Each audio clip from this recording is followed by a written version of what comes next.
Welcome to History in Ashes.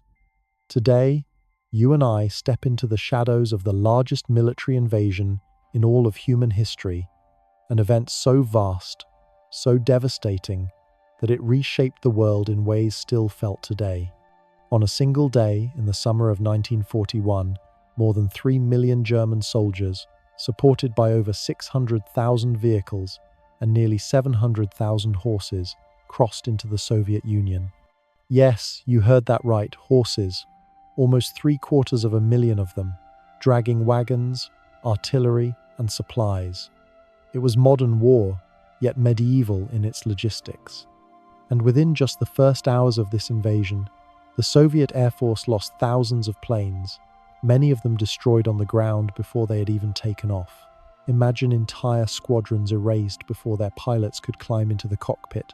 Before we continue, I want to ask you something small.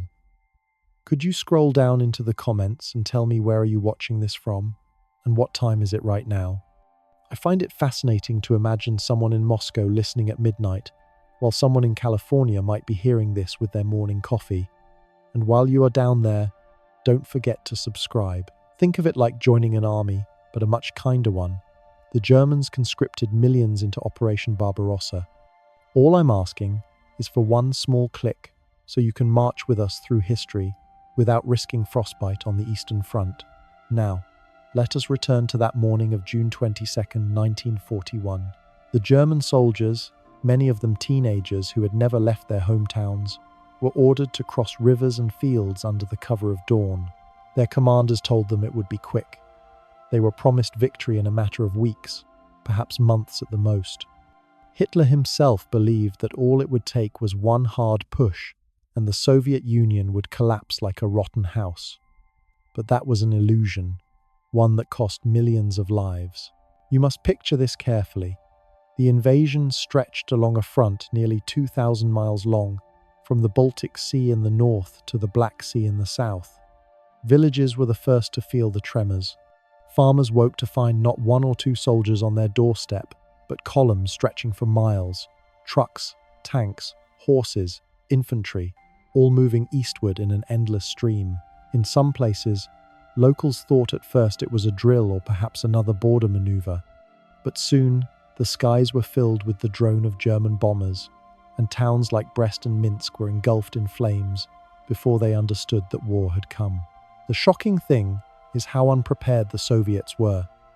Despite years of warnings, despite intelligence reports, Stalin refused to believe Hitler would invade in 1941. Only 2 years earlier, they had signed a pact of non-aggression, the infamous Molotov-Ribbentrop Pact. Stalin thought he had bought time. Instead, he had given Hitler the space to plan the largest military assault ever attempted. On that morning, as shells began to fall and soldiers sprinted across fields, the Soviet troops stationed along the border faced chaos. Communication lines were severed within hours. Whole divisions found themselves encircled before they even received orders. It is easy to speak of armies and divisions as though they were blocks on a chessboard, but think instead of the individuals. A young Soviet soldier, perhaps from a village near Smolensk, suddenly cut off, hungry, exhausted, with no idea where his officers were. Thousands surrendered in confusion, while others were massacred where they stood. Life on the ground became a series of desperate improvisations. Soviet tank crews discovered that many of their machines had no fuel or spare parts. Pilots were told to ram German aircraft if their guns failed. Some commanders ordered troops to hold positions with rifles that jammed after a few shots, or with no rifles at all, men passing a single weapon between them. These details are not heroic in the traditional sense. They are frustrating, tragic, and yet they are the reality that shaped the early hours of Barbarossa. The German side, too, carried its share of overlooked realities. The invasion looked unstoppable at first, but behind the columns of tanks and armored cars, supply wagons creaked forward slowly, dragged by horses. It is tempting to imagine Blitzkrieg as a lightning storm of steel, but its arteries were fragile. A single rainstorm could mire the wagons in mud. A single bridge destroyed could delay a whole corps. And the distances of the Soviet Union, Those endless stretches of forest, swamp, and steppe were unlike anything the Germans had faced in Poland or France. Already, before Moscow or Stalingrad were even on the horizon, the seeds of logistical disaster were being sown. Yet in June of 1941, that was not visible. What was visible were the victories, vast encirclements of Soviet troops. Columns of prisoners marched westward by the tens of thousands. Entire airfields reduced to smoking wreckage. Civilians caught in the midst of this exodus tried to survive however they could. Some fled eastward on foot, carrying what little they could strap to their backs. Others hid in forests. Still others simply stayed in their homes, hoping the war would roll past them. For many, the arrival of the Germans meant the end of one terror and the beginning of another. You, as a listener, might wonder, what was it like for an ordinary villager that morning? Perhaps a farmer living 20 miles from the border. He may have heard rumors of German movements, but he likely had no radio, no reliable news. At dawn, he would have woken to the earth, shaking from distant artillery, then seen lines of soldiers cutting through his fields, demanding food, water, or directions. His life, built from years of quiet labor, suddenly dissolved into history's great tide. These are the human threads woven into the massive statistics of Operation Barbarossa, and so, the largest invasion in history had begun. It started with confidence, with firepower, and with unimaginable speed. But in its very opening hours, it also carried the first hints of overreach, of vulnerability, and of the sheer human suffering that would define it. But let me leave you with this thought before we move deeper. If Hitler's generals knew the risks of stretching supply lines, if Stalin had been warned again and again of invasion, why did both leaders ignore the very details that might have changed everything? Before the explosions of June 1941, there was silence, an unnatural silence, the kind that only exists before a storm. You might think it impossible that Hitler, a man who declared openly that communism was his sworn enemy, and Stalin, who had built his rule on resisting fascism, could ever find common ground. And yet, for nearly 2 years before Barbarossa, the two men maintained a pact that divided the heart of Europe between them. It was a marriage of convenience, cynical and temporary, but for millions of people caught in between, it was no less real. When you think of this pact, the Molotov-Ribbentrop Pact, signed in August 1939, imagine two predators circling the same prey. Poland stood between them like a carcass waiting to be torn apart, and within weeks of the agreement, that is exactly what happened. German tanks rolled in from the west, Soviet troops from the east. A whole nation, with centuries of history, was erased from the map overnight. What strikes me is not just the brutality of conquest, but the bureaucratic precision with which it was carried out. German and Soviet officials met in secret, marking maps with pencils, drawing neat lines that cut across farms, villages, and families. For them, it was calculation. For the people living there, it was the shattering of their world. You and I often hear about the great battles, the tanks, the aircraft, but here is where the boring bureaucratic details mattered. Customs offices were set up along the new border almost immediately. German and Soviet officers shook hands, even exchanged gifts, while trains carrying goods and raw materials began crossing back and forth. Stalin supplied Germany with oil, grain, and raw materials, everything Hitler would later need to invade the Soviet Union itself. In return, Germany gave Stalin machinery, technical expertise, even warplanes. Think about that. Some of the very oil and wheat that the Red Army would later fight over in the fields of Ukraine had already been sold to Germany before the war even truly began between them. For ordinary people, life became a puzzle of contradictions. In Soviet-occupied Poland, the NKVD carried out mass arrests, deportations, and executions. Families were packed into cattle cars and sent eastward into Siberia, their fates sealed by decisions made thousands of miles away in Moscow. Meanwhile, in the German-occupied zone, Jews were immediately subjected to new laws, ghettos, and the early stages of persecution that would later grow into the Holocaust. One side proclaimed itself socialist, the other nationalist, yet for the people crushed in between, ideology meant little. What mattered was survival, and survival often depended on sheer luck. And here is where the story grows stranger still. Hitler and Stalin, though enemies by belief, found it convenient to flatter each other. Stalin toasted Hitler as a man of peace in a Kremlin banquet. German officials in Moscow were treated politely, even warmly, while Soviet officers toured German factories. The image of a Soviet officer admiring German industrial machinery that would soon be turned against him is almost surreal. Yet this cooperation was not hidden, it was public.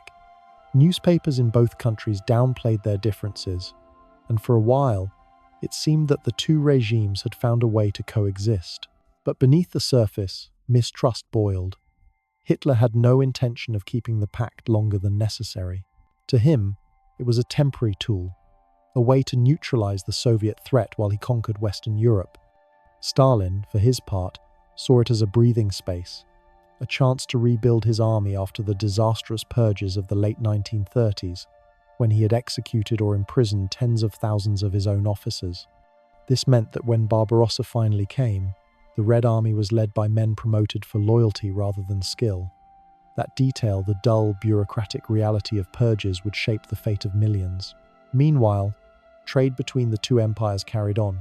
Imagine the strange sight of German trains loaded with manufactured goods, rolling eastward, while Soviet trains carrying grain and oil rolled westward, sometimes crossing each other on the same tracks. Engineers, drivers, and guards watched in silence as the trains passed, each side aware that this unnatural cooperation could not last. Ordinary railway workers, the kind of people who rarely appear in history books, were witnesses to this uneasy exchange. One wonders what they thought as they stood beside the tracks. Did they believe the pact would hold, or did they already suspect that war was inevitable? For soldiers stationed along the border in those years, life was equally surreal.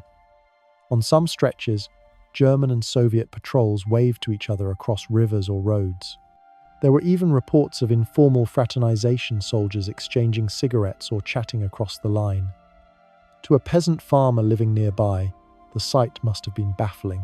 Men in different uniforms, speaking different languages, standing only a few yards apart, yet not firing a shot.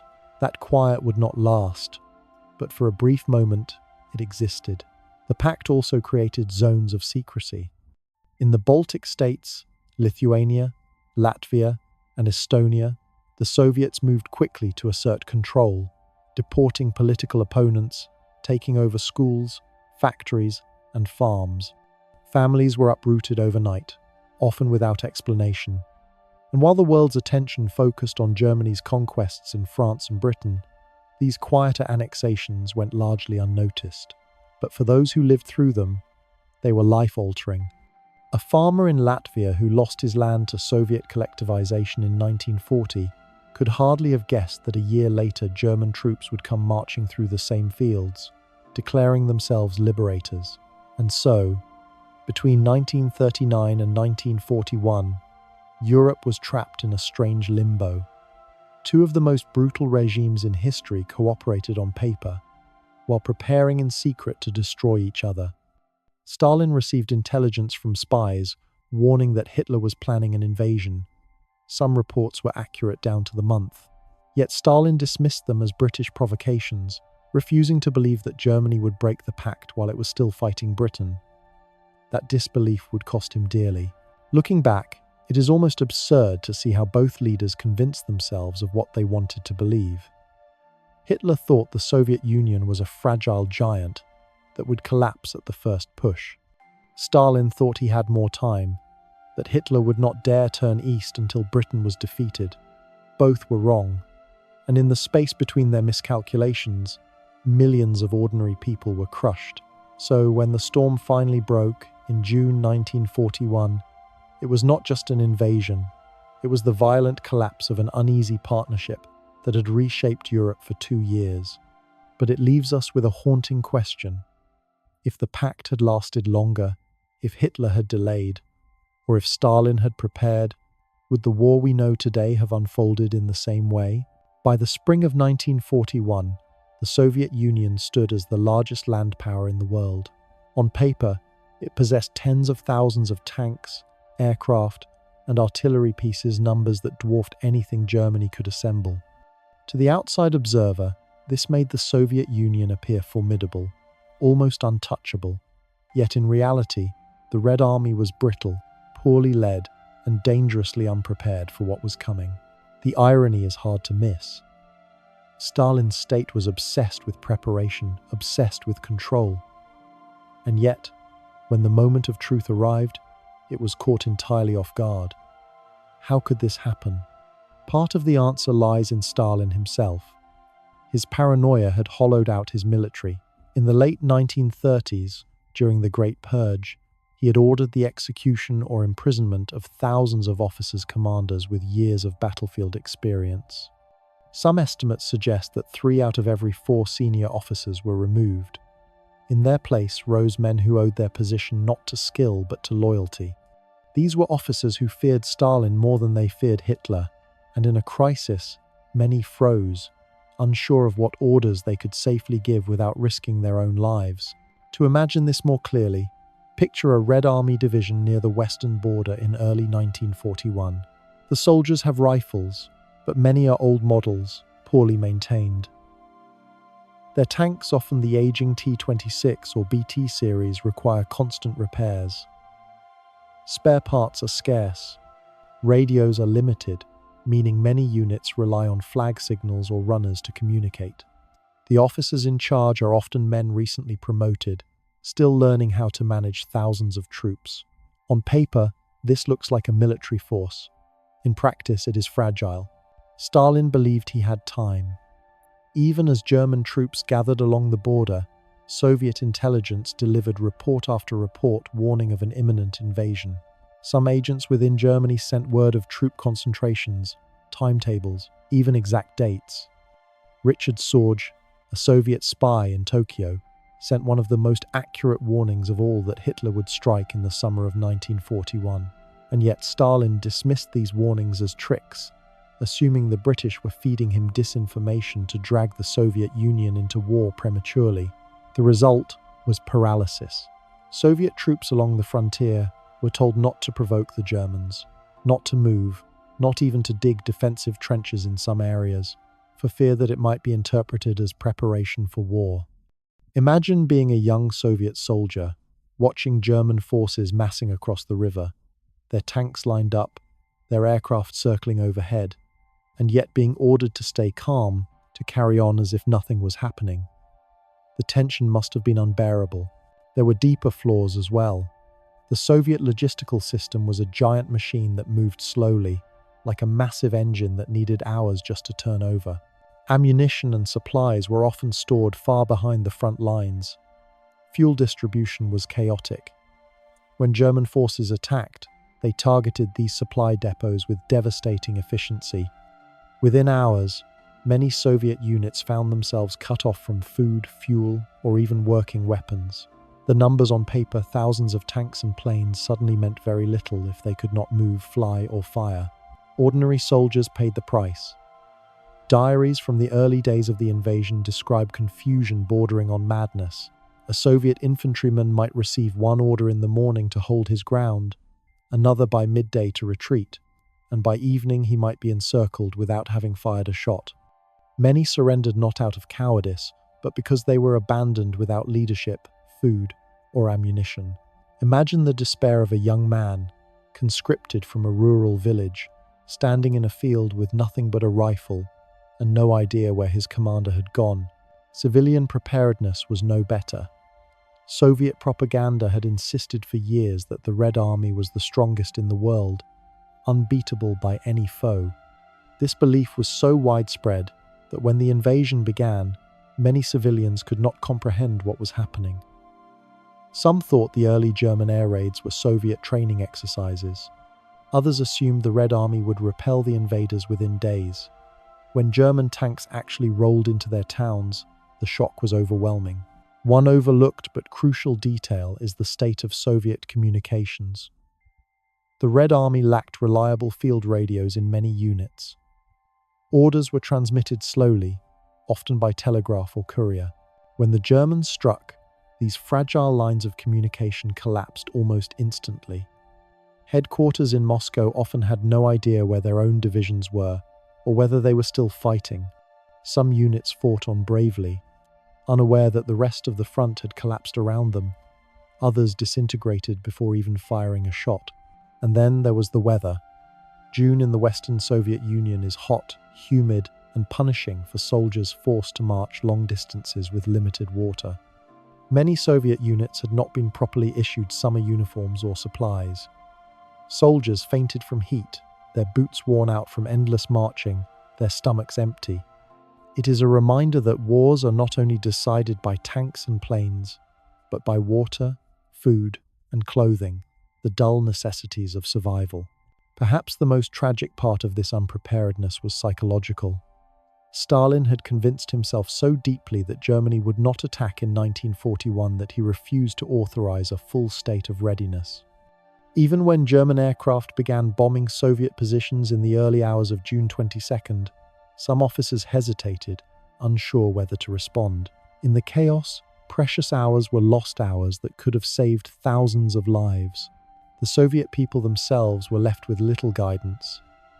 Families in border towns awoke to find their homes already under attack. Some grabbed what they could and fled eastward, beginning the long and desperate journeys that would scatter millions across the Soviet interior.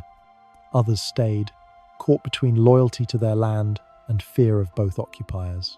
For many, the first days of Barbarossa were a plunge into confusion, hunger, and terror.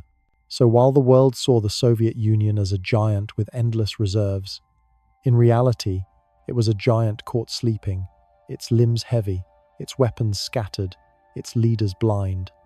It is easy, looking back, to criticize Stalin's refusal to act on warnings, but at the time, he believed he was buying time, preserving peace just a little longer. And yet, that choice cost millions of his own soldiers their lives in the opening weeks of the invasion.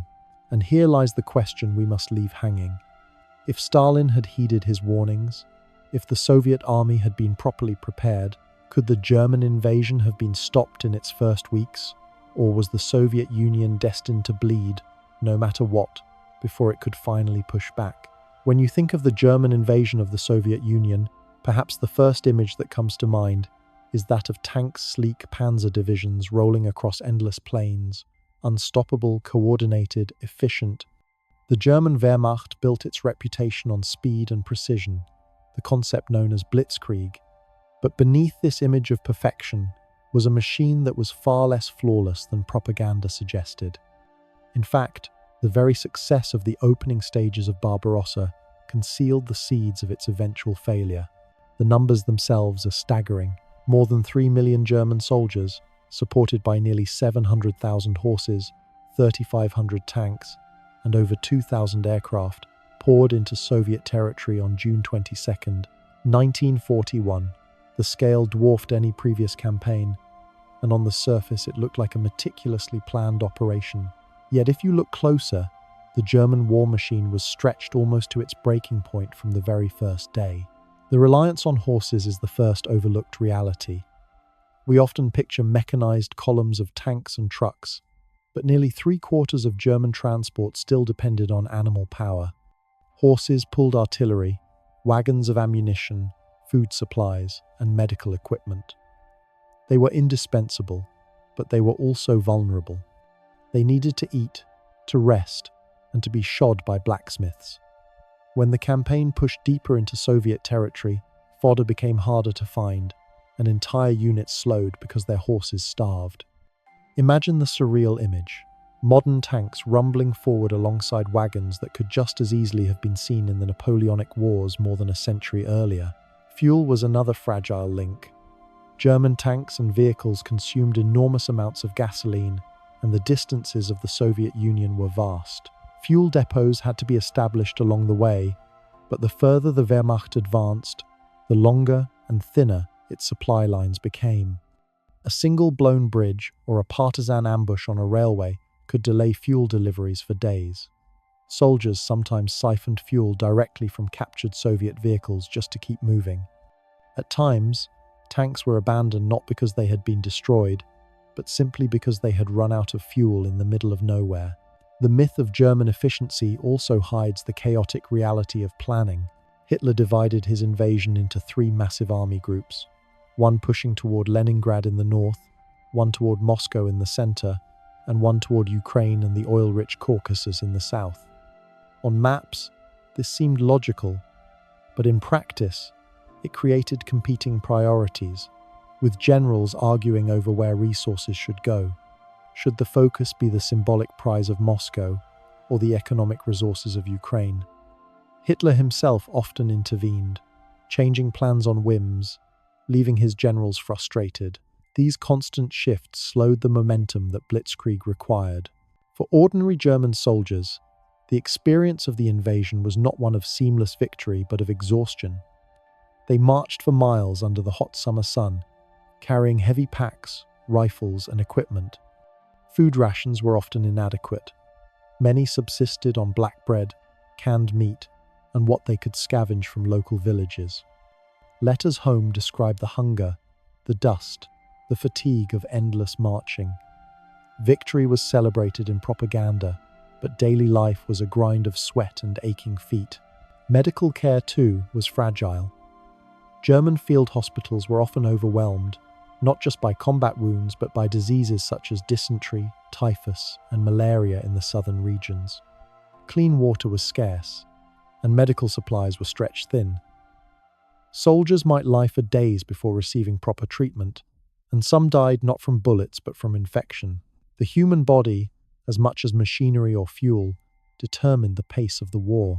Another hidden weakness was the sheer variety of equipment the Germans relied on.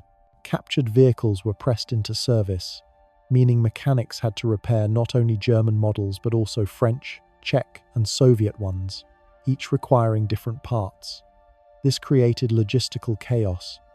Imagine a mechanic in a dusty Soviet village, trying to fix a truck with no proper tools, scavenging bolts and wires from wrecks just to keep it moving. These quiet struggles, rarely mentioned in grand narratives, shaped the reality of the German advance. Even food became a logistical nightmare. The Wehrmacht supply system had not anticipated the scale of the invasion. Soldiers quickly began requisitioning food from local populations, often leaving civilians hungry. Grain, livestock, and vegetables were seized, sometimes with payment, often without. This not only created resentment among civilians, fueling partisan resistance, but also meant the German army was effectively eating its way through the countryside without establishing stable supply lines. In the long run, this practice was unsustainable. The railways, which were supposed to carry supplies forward, created another problem. Soviet railways ran on a different gauge than German ones. This meant that every captured track had to be torn up and rebuilt to German standards before trains could use it. Progress was painfully slow. Soldiers complained that supplies piled up at depots hundreds of miles behind the front because the railways could not keep up. The further east the Wehrmacht pushed, the more stretched and fragile its lifeline became. And yet, in the summer of 1941, these problems were masked by dazzling victories. Entire Soviet armies were encircled and captured. Thousands of tanks and planes were destroyed. The speed of the advance created an illusion of unstoppable momentum. German newspapers celebrated the triumphs, and soldiers wrote letters home boasting of swift victories. But behind these victories, the cracks were already forming. The machine looked unstoppable, but it was running hotter, faster, and more recklessly than its designers had ever intended. For the civilians in occupied territories, the German war machine was experienced not as a blur of tanks, but as the slow, grinding weight of requisition and occupation. Villagers saw their food taken, their horses seized, their homes used as billets for soldiers. Some may have felt relief at first, believing that German order would replace Soviet oppression, but soon, the demands of the war machine revealed themselves endless, consuming, indifferent to the lives it touched. By autumn, the German advance began to slow, not because of Soviet strength alone, but because the machine itself was straining. Horses were dying, vehicles breaking down, soldiers exhausted, railways unfinished. The very logistics that had made blitzkrieg possible in Western Europe were now stretched beyond their limit. So while the German invasion is often remembered for its speed and initial success, the reality was far more complex. It was not just a tale of tanks and planes, but of horses and wagons, of broken bridges and starving men, of supply lines stretched across a continent. The war machine was powerful, but it was not invincible, and so, here is the thought to carry forward. If the German war machine had truly been as efficient as its legend suggests, if supplies had kept pace, if railways had been prepared, if logistics had matched ambition, would Barbarossa have succeeded in breaking the Soviet Union before winter arrived? The early hours of June 22nd, 1941, were not only the beginning of the largest land invasion in history, they were also one of the most devastating days for any air force ever recorded. Before most Soviet pilots had even rubbed the sleep from their eyes, the Luftwaffe had already secured near-total dominance of the skies. It happened so quickly, so decisively, that the Soviet Air Force was almost decapitated before it could even rise to fight. In the darkness before dawn, German bombers and fighters roared across the border, flying low to avoid detection. Their targets were not cities or factories deep inside Soviet territory. They were the airfields themselves, rows upon rows of Soviet aircraft sitting neatly on the ground, wings glinting faintly in the morning light.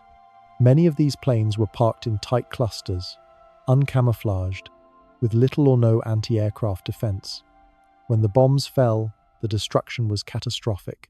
By the end of the first day, the Soviet Union had lost more than 1,000 aircraft. Within the first week, estimates run as high as 4,000 destroyed. What is most shocking is that most of these were not lost in combat. They were destroyed on the ground, engines cold, pilots still scrambling from their barracks. Imagine the helplessness of a Soviet pilot sprinting toward his fighter, only to watch it erupt in flames before he could even climb inside. For many, the war was over before it began. The Luftwaffe, by contrast, seemed almost invincible. German pilots had years of combat experience from the campaigns in Poland, France, and the Battle of Britain. They flew well-maintained aircraft, supported by skilled mechanics and efficient ground crews. Their tactics emphasized speed, coordination, and surprise. Soviet pilots, many of whom were young and poorly trained, found themselves hopelessly outmatched. Those who did make it into the air often faced superior German fighters that cut them down within minutes. But beyond the statistics, think of the human element. Soviet ground crews, often teenage boys themselves, tried desperately to refuel and rearm planes as bombs rained down. Some threw themselves onto burning aircraft in attempts to save them. Others fled, only to be strafed by German machine gun fire. It was chaos, and in that chaos, entire Soviet air regiments vanished. For civilians, the experience of the Luftwaffe's dominance was immediate and terrifying. Villages near the front awoke not only to artillery, but also to the shriek of dive bombers.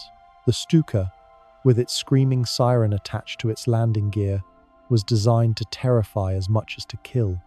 Imagine being a farmer in a wooden house, hearing that unnatural wail growing louder, and then the earth-shaking explosion as bombs tore through fields and barns. For many civilians, the sight of aircraft overhead became synonymous with death. This sudden control of the skies also meant that Soviet ground forces had no cover. German aircraft strafed columns of retreating soldiers, bombed bridges, and shattered supply lines. Trucks, wagons, and marching troops became easy targets. A retreat that might have been orderly turned into a slaughter.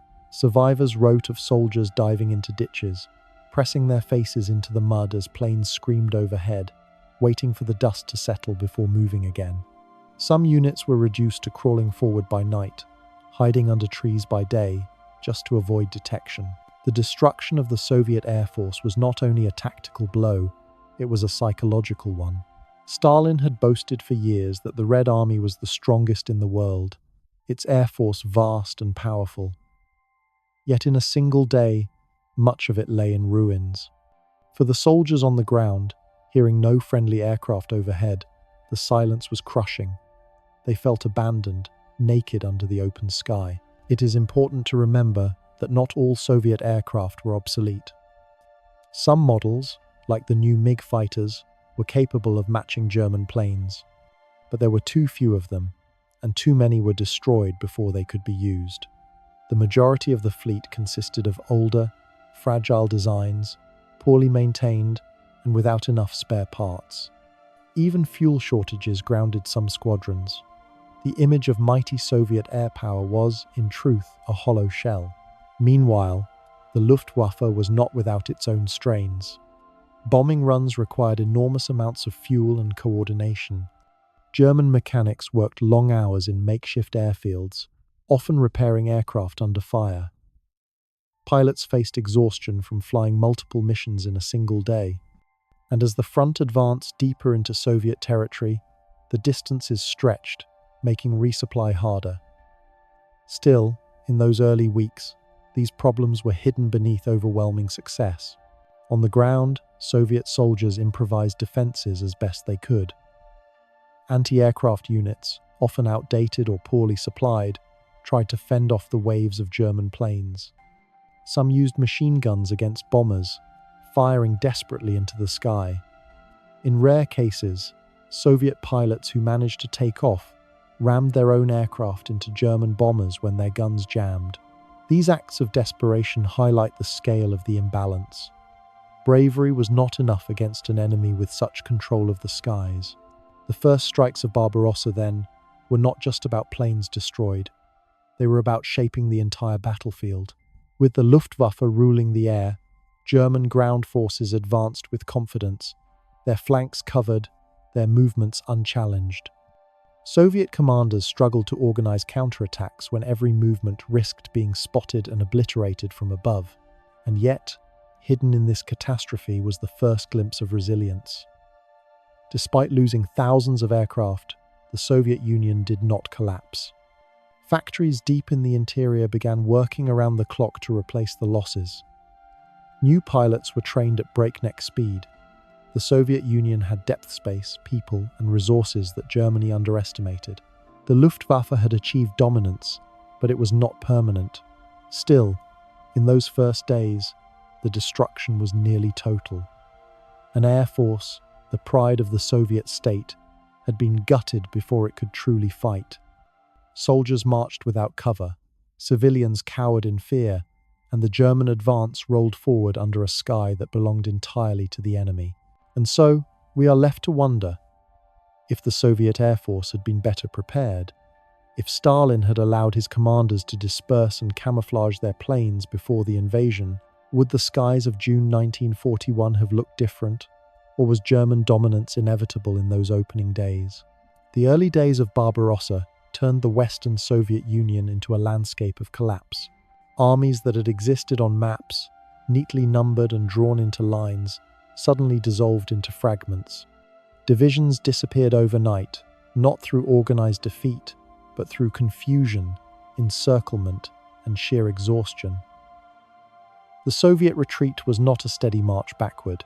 It was chaos columns of soldiers scattered by airstrikes, villages consumed by flames, roads clogged with refugees and wagons, all moving eastward in a tide of desperation. The statistics are staggering but cold. In the first months alone, millions of Soviet troops were captured, killed, or wounded. But behind each number was a face, a life suddenly torn into uncertainty. A young conscript might march with his unit one morning, and by nightfall find himself cut off, alone in a forest, unsure where his commanders or comrades had gone. Many of these men wandered for days before surrendering, starving and disoriented, to advancing German units. Encirclements became the signature of the German advance.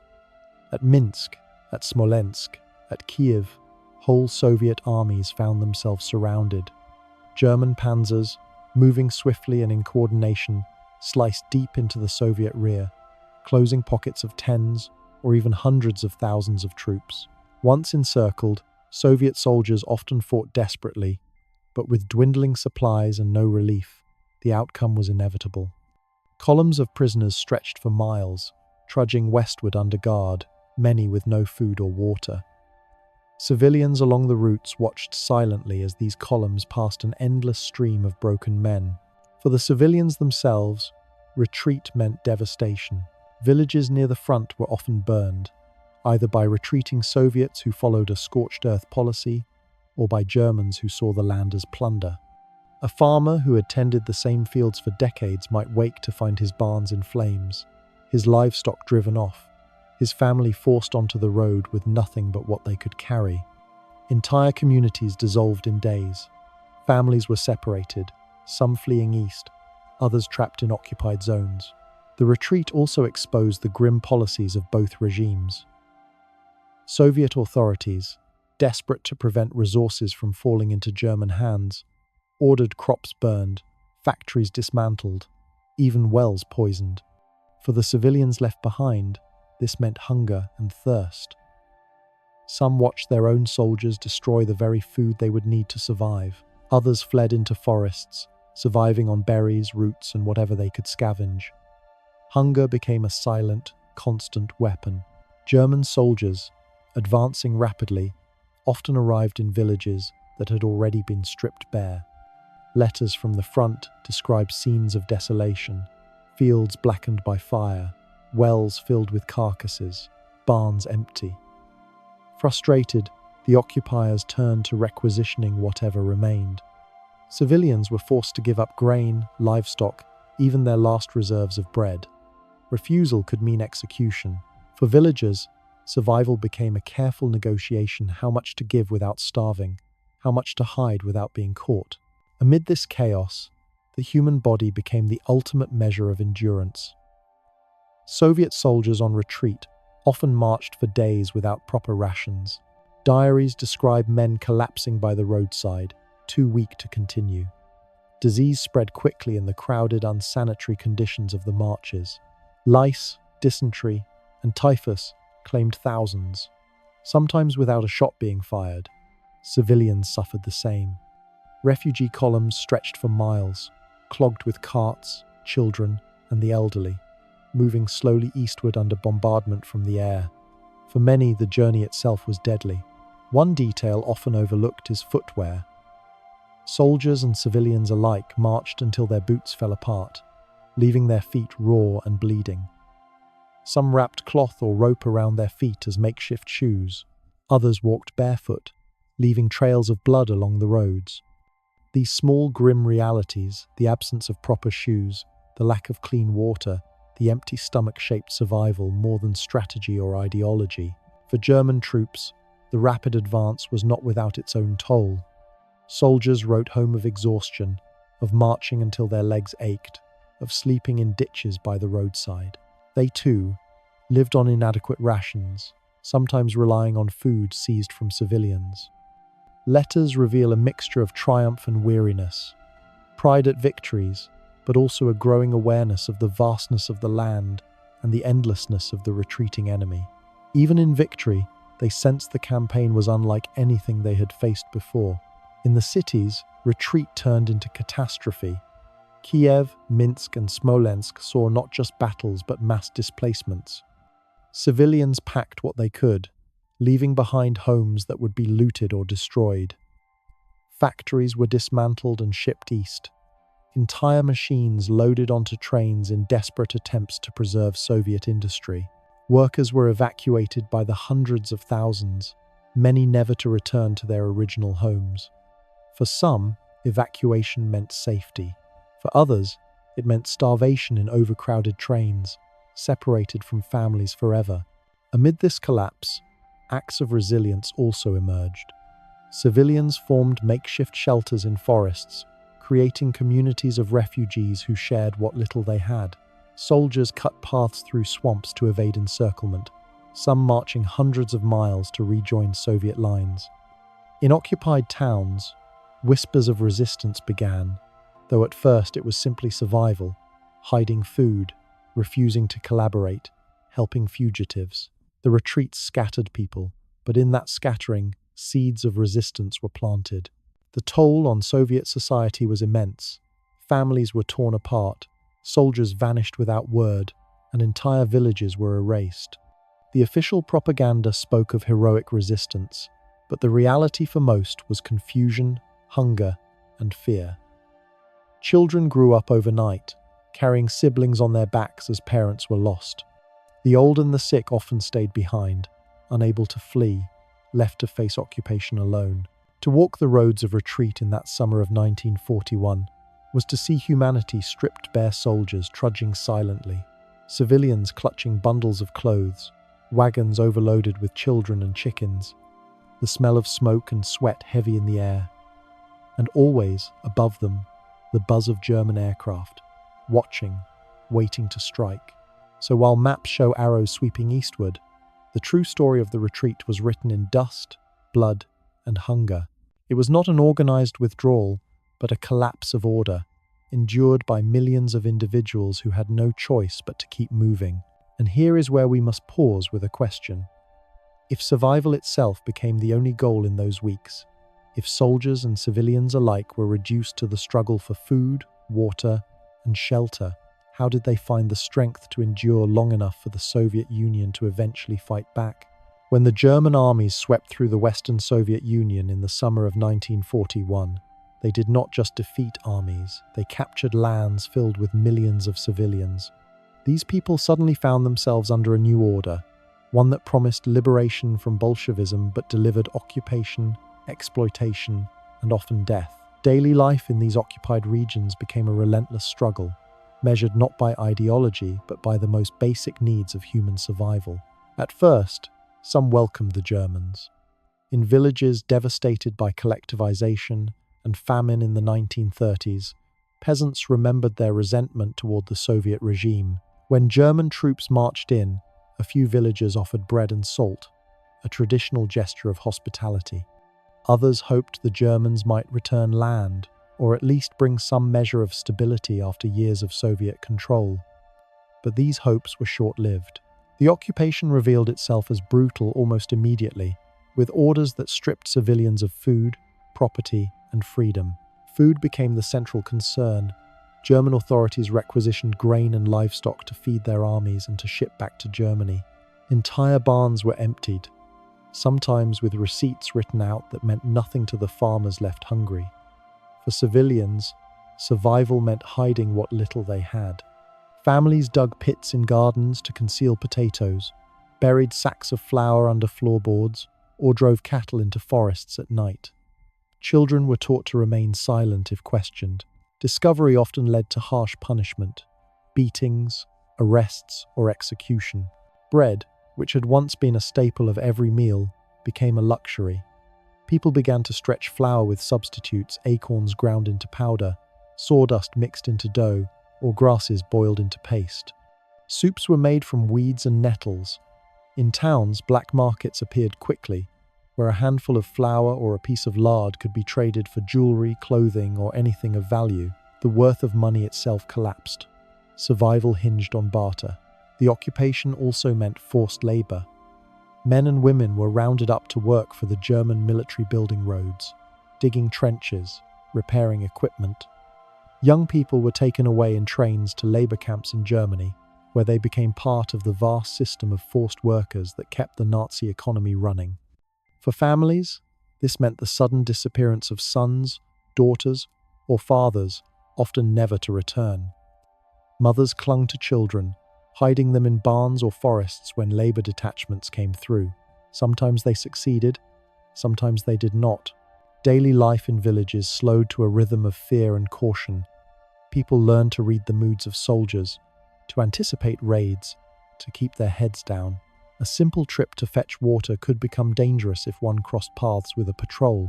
Some collaborated to survive, offering services or information to the occupiers, though often this brought suspicion from neighbors and carried its own risks. Others resisted in quiet ways, refusing to give accurate information, feeding fugitives, or sabotaging supplies. Survival was rarely clean or noble. It was a series of choices made under impossible conditions. Religion, suppressed by the Soviets, resurfaced under occupation. Churches reopened in some areas, and villagers attended services not only for faith, but as a form of community and solidarity. Candles flickered in ruined chapels, hymns rose from congregations who had been silent for years. Yet even this was shadowed by fear, as German authorities monitored gatherings, wary of any signs of collective resistance. The younger generation faced its own trials. Children grew up quickly under occupation. Many scavenged for food, carrying buckets of water or tending hidden gardens. Some joined partisan movements as messengers, couriers, or even fighters. Others simply tried to protect their families, watching over siblings while parents worked or hid. Childhood, for many, ended in those months. The occupation was not uniform. Policies varied by region, by commander, by circumstance. In some towns, civilians experienced relative calm if they obeyed orders and avoided suspicion. In others, massacres wiped out entire communities. Villages accused of harboring partisans were burned, their inhabitants shot. These reprisals were frequent and often arbitrary, leaving survivors with the haunting knowledge that life could be taken without reason. For the Jewish population, the occupation was catastrophic. In the first weeks, mobile killing units, the Einsatzgruppen, followed the German army and carried out mass shootings. Entire communities were marched to ravines, forests, or pits and executed. Villagers sometimes watched in silence, powerless, while others were forced to participate in burying the dead. Survivors lived under constant threat, hiding in barns, attics, or with sympathetic neighbors. The fate of Jews in the occupied Soviet Union became one of the darkest chapters of Barbarossa, a destruction carried out not in distant camps but in the fields and forests of their own homelands. Yet even in such bleakness, moments of resilience flickered. Villagers developed intricate signals to warn one another of approaching soldiers, whistles, gestures, or church bells rung in a certain pattern. Families planted secret gardens deep in forests, returning by night to tend them. Women knitted clothing from unraveled old garments, patching together layers to survive the winters without supplies. Communities formed around quiet acts of sharing, passing bread from one family to another, or offering shelter to strangers. German soldiers themselves left behind descriptions that reveal the human side of occupation from the other perspective. Many wrote home about the poverty they encountered, the ragged children begging for crumbs, the hollow-eyed faces of peasants. Some pitied them, others despised them. A few shared their rations, though this could be forbidden. Letters show the range of human reactions: curiosity, cruelty, indifference, or fleeting kindness. Life in occupied towns differed from that in villages. Cities were more tightly controlled, with curfews, ration cards, and propaganda broadcasts. Posters promised a new order, a better life under German administration, but the reality was hunger and surveillance. Underground resistance groups began to form in some cities, distributing leaflets or carrying out acts of sabotage, though these were met with brutal crackdowns. For most civilians, survival required blending into the background, following rules while quietly waiting for change. Winter of 1941 added another layer of hardship. With supplies requisitioned and transport disrupted, many civilians faced the cold with little fuel. Families huddled together in one room, burning furniture, books, or even floorboards to keep warm. Hunger worsened as hidden stores dwindled. Disease spread through weakened bodies. Death became an everyday presence, not from battle but from cold and starvation. And yet, remarkably, people endured. They adapted routines to impossible conditions, found small joys in shared meals, whispered songs, or the lighting of a candle. They preserved culture in quiet ways, telling stories, teaching children, remembering traditions even while their world collapsed around them. To live under occupation was to balance between compliance and resistance, between fear and resilience, between despair and the stubborn will to survive. Each decision, whether to hide food, to speak to a soldier, to help a neighbor, carried risks. And in these choices, the texture of daily life under Barbarossa was written not in grand battles but in small, quiet acts. The occupied lands became a vast laboratory of survival, where millions tested the limits of endurance under conditions that stripped life to its essentials. And so we must ask, When ordinary people are thrust into such extreme conditions, where every choice could mean life or death, what does survival truly look like? Obedience, resistance, or something in between? By the late summer and autumn of 1941, as the German occupation tightened, something unexpected began to stir in the forests, swamps, and vast rural stretches of the Soviet Union. It was not organized by generals in Moscow, nor did it begin with great strategies. Instead, it grew from fragments stranded soldiers who refused to surrender, peasants who hid weapons, and communities that chose to resist rather than endure. This was the birth of the partisan movement, a hidden war waged far from the grand battlefields, yet one that came to shape the course of Operation Barbarossa. For many, the decision to resist was less about ideology than survival and revenge. A soldier cut off from his unit, wandering hungry through forests, might find shelter in a village. A farmer whose grain had been taken or whose family had been mistreated by occupiers might choose to help. A group of teenagers, armed with nothing but axes or hunting rifles, could form the seed of a future partisan band. The Soviet government in Moscow encouraged resistance, sending directives and occasionally supplies. But in these early months, much of it was spontaneous and deeply local. The terrain itself offered protection. The vast forests of Belarus, the marshes of the Pripyat, the endless rural lands of Ukraine and Russia provided cover that armies could not easily penetrate. In these spaces, partisan groups carved out camps hidden in dense woods, dug into earth shelters, or scattered in makeshift huts. From there, they launched raids on German patrols, destroyed railway lines, ambushed convoys, and then melted back into the wilderness. Railways became a primary target. German supply lines stretched thin as their armies advanced deeper into Soviet territory. A single destroyed rail track could delay the transport of fuel, ammunition, or food, creating ripple effects at the front. Partisans learned to dismantle tracks at night, planting explosives, or simply loosening bolts so that trains would derail. Sabotage became their language, a way of reminding the occupiers that the land beneath their boots was never fully theirs. But partisan life was not the romantic image of freedom fighters in the woods.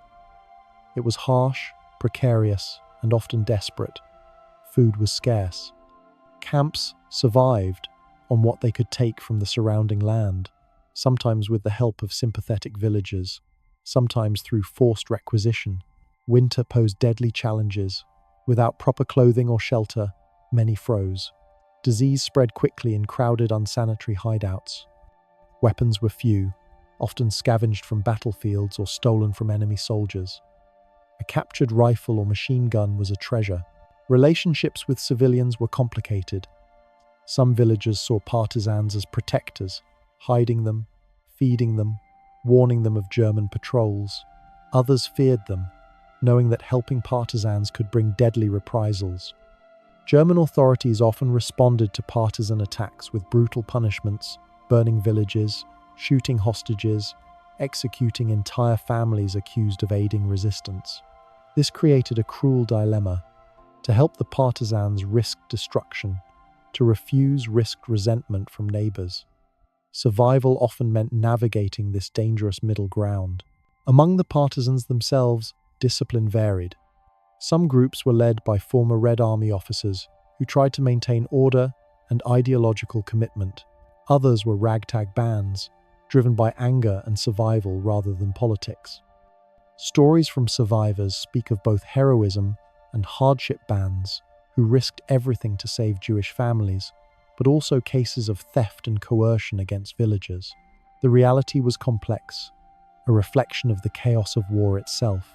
Despite these difficulties, the partisan movement grew. By the winter of 1941, scattered bands had begun to link up, communicating through couriers, coded messages, and eventually radio sets dropped by Soviet aircraft. Moscow encouraged the creation of partisan zones, territories deep in forests where German control could not fully reach. These zones became islands of Soviet power behind enemy lines, places where Soviet authority still lived, even if only in fragile form. The partisans also played a psychological role. For the German occupiers, the land never felt secure, A patrol that left a town might not return. Supply lines were vulnerable at every turn. Soldiers knew that an apparently quiet forest path might conceal armed men waiting in silence. Letters home reveal their unease. Some wrote of constant anxiety, of feeling hunted in a land they were supposed to control. For civilians, partisans offered both hope and fear. Hope, because they represented resistance, a refusal to submit. Fear, because their very presence invited German retaliation. Yet for many, simply knowing that someone was fighting back, that the occupation was not absolute, gave strength in dark times. Women played a crucial role in this hidden war. They acted as couriers, carrying messages, food, or small weapons between villages and camps. Some fought directly in partisan units, handling rifles, planting mines, or leading sabotage missions. Others maintained the lifelines of survival, tending hidden gardens or sewing clothing. Their contributions, often overlooked, were essential to the endurance of the movement. Children too became part of the struggle. A boy on a bicycle could deliver a message faster than an adult on foot. A girl carrying a basket might conceal grenades beneath bread. Their innocence often allowed them to pass checkpoints unnoticed, yet their courage carried immense risks. Many were caught and punished, but their role reveals how deeply the war reached into every layer of society. German authorities tried to crush the movement with sweeping anti-partisan campaigns. They sent divisions into forests, conducted sweeps of villages, and used aircraft to bomb suspected camps. Villages suspected of aiding resistance were sometimes wiped off the map. Still, the partisans proved elusive. They knew the land, the hidden paths, the marshes where an army could not march. They struck, vanished, and returned again. As months passed, partisan activity shifted from scattered attacks to coordinated operations. By late 1941 and into 1942, sabotage of railways became so effective that German military reports warned of severe disruptions. Bridges collapsed, trains derailed, supply convoys disappeared. The partisans, though poorly equipped, were becoming a genuine threat. The human stories behind this resistance are perhaps the most powerful. A peasant woman hiding wounded fighters in her barn, knowing discovery meant her death. A group of teenagers laying explosives under a railway track at night, their hands trembling as they lit fuses. A captured soldier, choosing to flee into the forest rather than surrender, finding comrades among strangers. These stories reveal not grand strategies but the quiet, desperate courage of individuals. Yet the cost was immense. Entire regions were scarred by the cycle of resistance and reprisal. For every train derailed, villages could be burned. For every German soldier killed, civilians might be executed. The line between resistance and survival blurred constantly.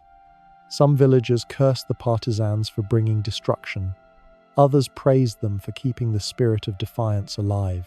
The partisan war became a war within the war, hidden, fragmented, and deeply human. It was not fought with tanks or vast armies, but with sabotage, secrecy, and the endurance of ordinary people thrust into extraordinary circumstances. And in this, we are left with a haunting question. When resistance itself endangers the very people it seeks to protect, can it still be called liberation? Or does survival demand silence instead of defiance? By the autumn of 1941, the German advance into the Soviet Union had achieved staggering territorial gains. On maps, arrows pointing eastward painted a picture of relentless momentum. Cities had fallen, Soviet forces had been encircled, and supply lines stretched across hundreds of miles. Yet beneath the apparent success, a quieter, more insidious challenge was taking hold. The German war machine, so lethal in summer, was beginning to falter under the weight of distance, exhaustion, and the first hints of the approaching Russian winter. From the perspective of a German soldier, the vastness of the land was overwhelming. The endless forests, fields, and marshes were not just terrain, they were a presence that consumed men and machines alike. Marching along these roads, often little more than dirt tracks, soldiers felt the enormity of the country pressing down on them. Trucks broke down, horses tired and starved.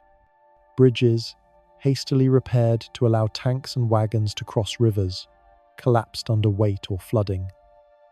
Even in September, when the last warmth of summer lingered, the army was already feeling the strain. Logistics, the backbone of any army, became the Wehrmacht's Achilles heel. Fuel, which had been stretched thin from the first days of Barbarossa, could no longer keep up with the advancing panzer divisions. The farther east the columns pushed, the more vulnerable they became to supply shortages. A tank could not fight without fuel, an artillery battery was useless without ammunition, and men without food lost the ability to march, fight, or even think clearly. In letters home, soldiers frequently complained of the growing frustration.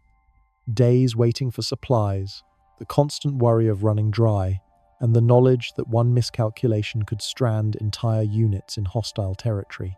Railways, essential to moving vast amounts of supplies, were a constant source of tension. German engineers had to rebuild captured tracks to their own standard, a slow process often interrupted by partisan attacks.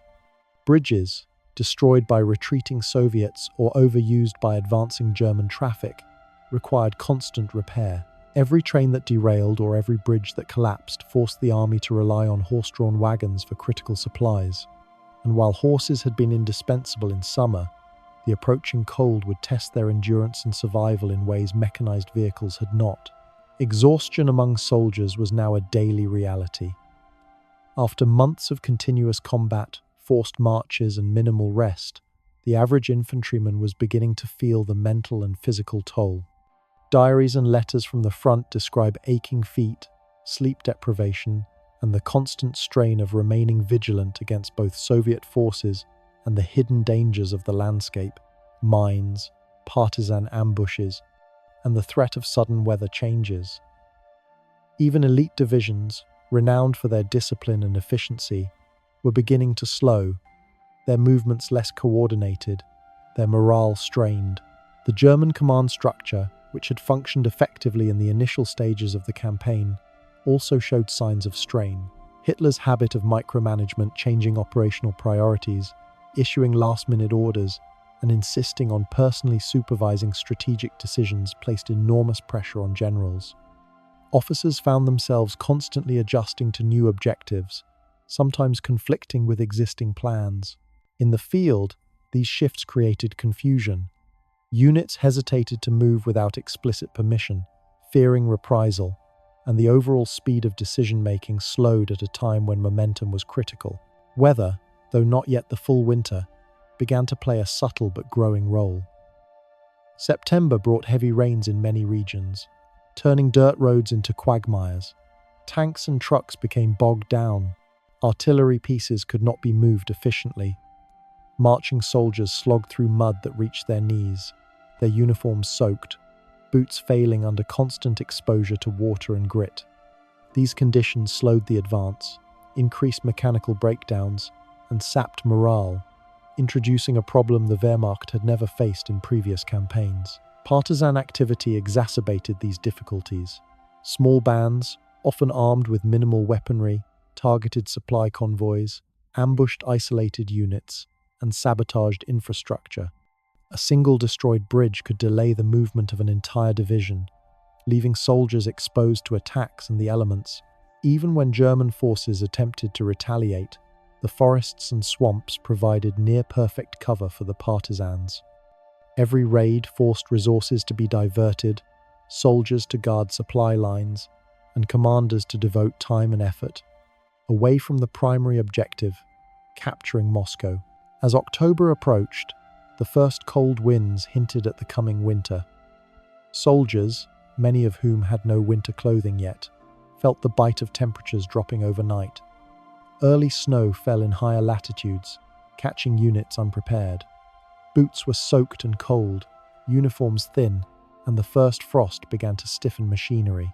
Lubricants froze, engines refused to start, and firearms jammed more frequently. This was a world that was entirely new to the German army, trained and equipped for war in Central Europe. It now confronted the sheer, unrelenting vastness and climate of Russia. Medical services, already stretched, struggled to keep pace. Exhausted men were more susceptible to illness. Diarrhea, dysentery, and respiratory infections spread through encampments. The combination of physical exhaustion, hunger, and cold created conditions where minor ailments became life-threatening. Field hospitals overflowed, and evacuation to the rear lines was often impossible due to partisans or logistical breakdowns. Soldiers wrote home of men literally dying beside the roads, too weak to march or too sick to fight. The psychological toll of these months cannot be understated. For many soldiers, the early euphoria of rapid victories had given way to uncertainty and dread. Letters reveal growing doubts, fear of encirclement, and anxiety about the seemingly endless distance to Moscow. The land itself became an adversary, the flat plains offering no cover, the forests hiding enemies, the rivers difficult to cross. The soldiers' sense of control, which had driven blitzkrieg, was slipping away. Food remained a constant worry.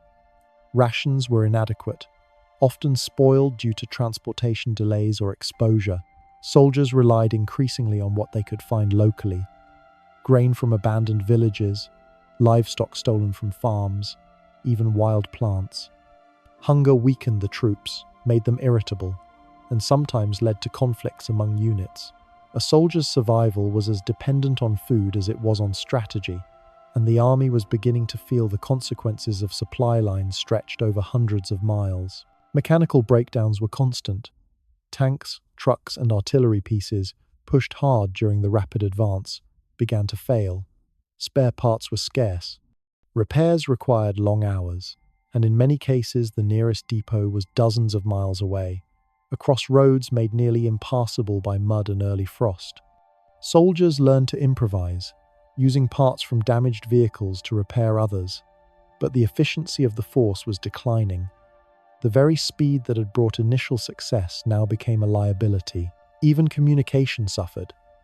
The sheer scale of the front lines, combined with damaged infrastructure and long distances, meant that orders took longer to reach subordinate units. Radios had limited range, telephone lines were cut or destroyed, and couriers risked ambush. Coordination between units, once the hallmark of German operational effectiveness, became inconsistent. Mistakes multiplied. Divisions advanced too far ahead, artillery units fired on friendly positions, and supply convoys arrived late or in the wrong location. The soldiers themselves began to question the campaign. In letters and diaries, some expressed pride in their achievements, but many noted the impossibility of continuing at the same pace. Some feared the unknown. How far would they march before winter, before the Soviets could regroup? Others recognized that the land, not the enemy, was now imposing limits. Exhaustion, supply shortages, and the first hints of snow were shaping the advance as much as the Red Army itself. German high command was aware of the growing strain. Reports warned that the troops were fatigued, that supplies could not keep up, and that winter would arrive sooner than expected. Yet Hitler's insistence on pressing toward Moscow overrode caution. Orders were issued to continue the push, even as generals cautioned against overextension. The tension between strategy and ambition, between human limitation and ideological urgency, became increasingly stark. This period highlights a crucial truth. No army, no matter how disciplined or technologically advanced, is immune to the physical and psychological pressures of extended campaigns in harsh terrain. The Wehrmacht had excelled in short, decisive operations across Western Europe. In the Soviet Union, the scale, the climate, and the terrain were entirely different, testing every assumption about the limits of operational capability. And yet, even in these months of strain, the German army retained its professionalism. Soldiers improvised, engineers repaired bridges under fire, and commanders adjusted tactics to deal with partisan threats. The army's effectiveness declined, but it did not collapse.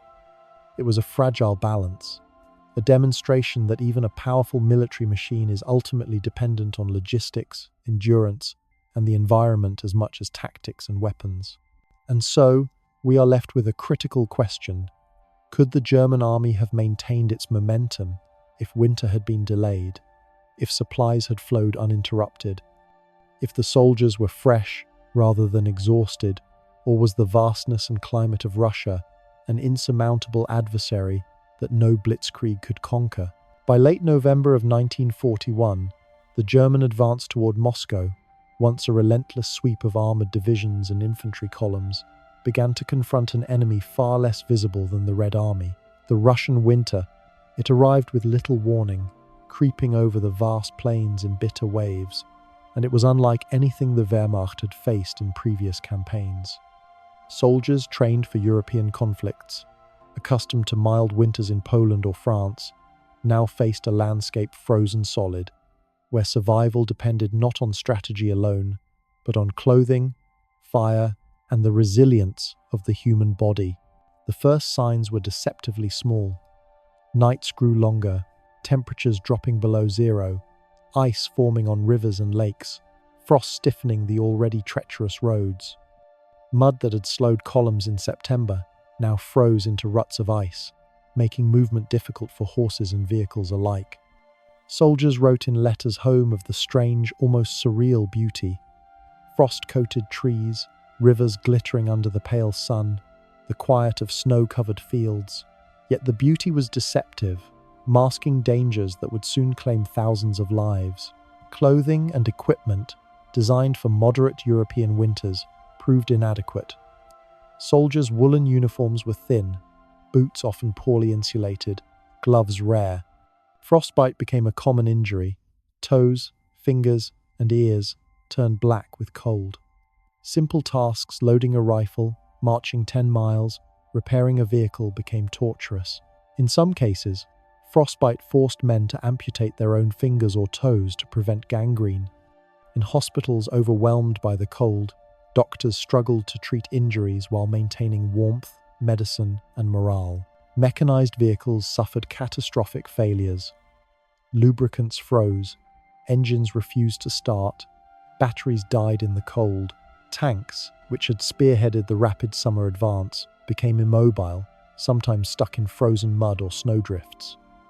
Soldiers had to manually push vehicles or disassemble parts to keep them from freezing. Ammunition became brittle. Rifles and machine guns jammed in sub-zero temperatures. The very tools of war turned against their operators. Horses, already crucial for transporting supplies, fared no better. They required enormous quantities of fodder to maintain body heat, and supply lines could not keep up. Starving, exhausted, and frozen, countless horses died in the fields or along roadsides, leaving artillery pieces abandoned. Soldiers were forced to leave valuable equipment behind because there was simply no means to transport it. The loss of horses, ironically, compounded the logistical nightmare. Less transport meant fewer supplies, which meant more human and mechanical failures. Food shortages worsened dramatically. Rations were already limited, and the frozen roads slowed deliveries from depots. Soldiers subsisted on minimal bread, canned meat, and whatever they could forage, often roots, bark, or frozen vegetables. Starvation became common, and men scavenged abandoned villages for grains or livestock. The lack of proper nutrition weakened the troops, reducing both morale and physical capability. In letters, soldiers described marching on empty stomachs, their hands shaking from cold and hunger alike. Illness spread quickly in the winter. Frostbite, hypothermia, and respiratory infections were rampant. Combined with malnutrition and exhaustion, minor ailments became life-threatening. Field hospitals, already overwhelmed, could not accommodate the growing tide of casualties caused by the environment itself. Many soldiers died not from bullets or bombs, but from exposure and untreated illness. A reminder that the greatest enemy in those months was often nature rather than human opposition. The German High Command had underestimated the severity of the Russian winter. Equipment shortages, inadequate winter clothing, and logistical delays were compounded by a lack of experience. Hitler insisted on continuing the push toward Moscow, even as generals warned that the army was unprepared. Orders arrived to maintain offensive operations, forcing exhausted troops to march, fight, and build defensive positions in conditions that made both almost impossible. The tension between strategic ambition and human limitation became painfully apparent. Soviet forces, by contrast, were better adapted.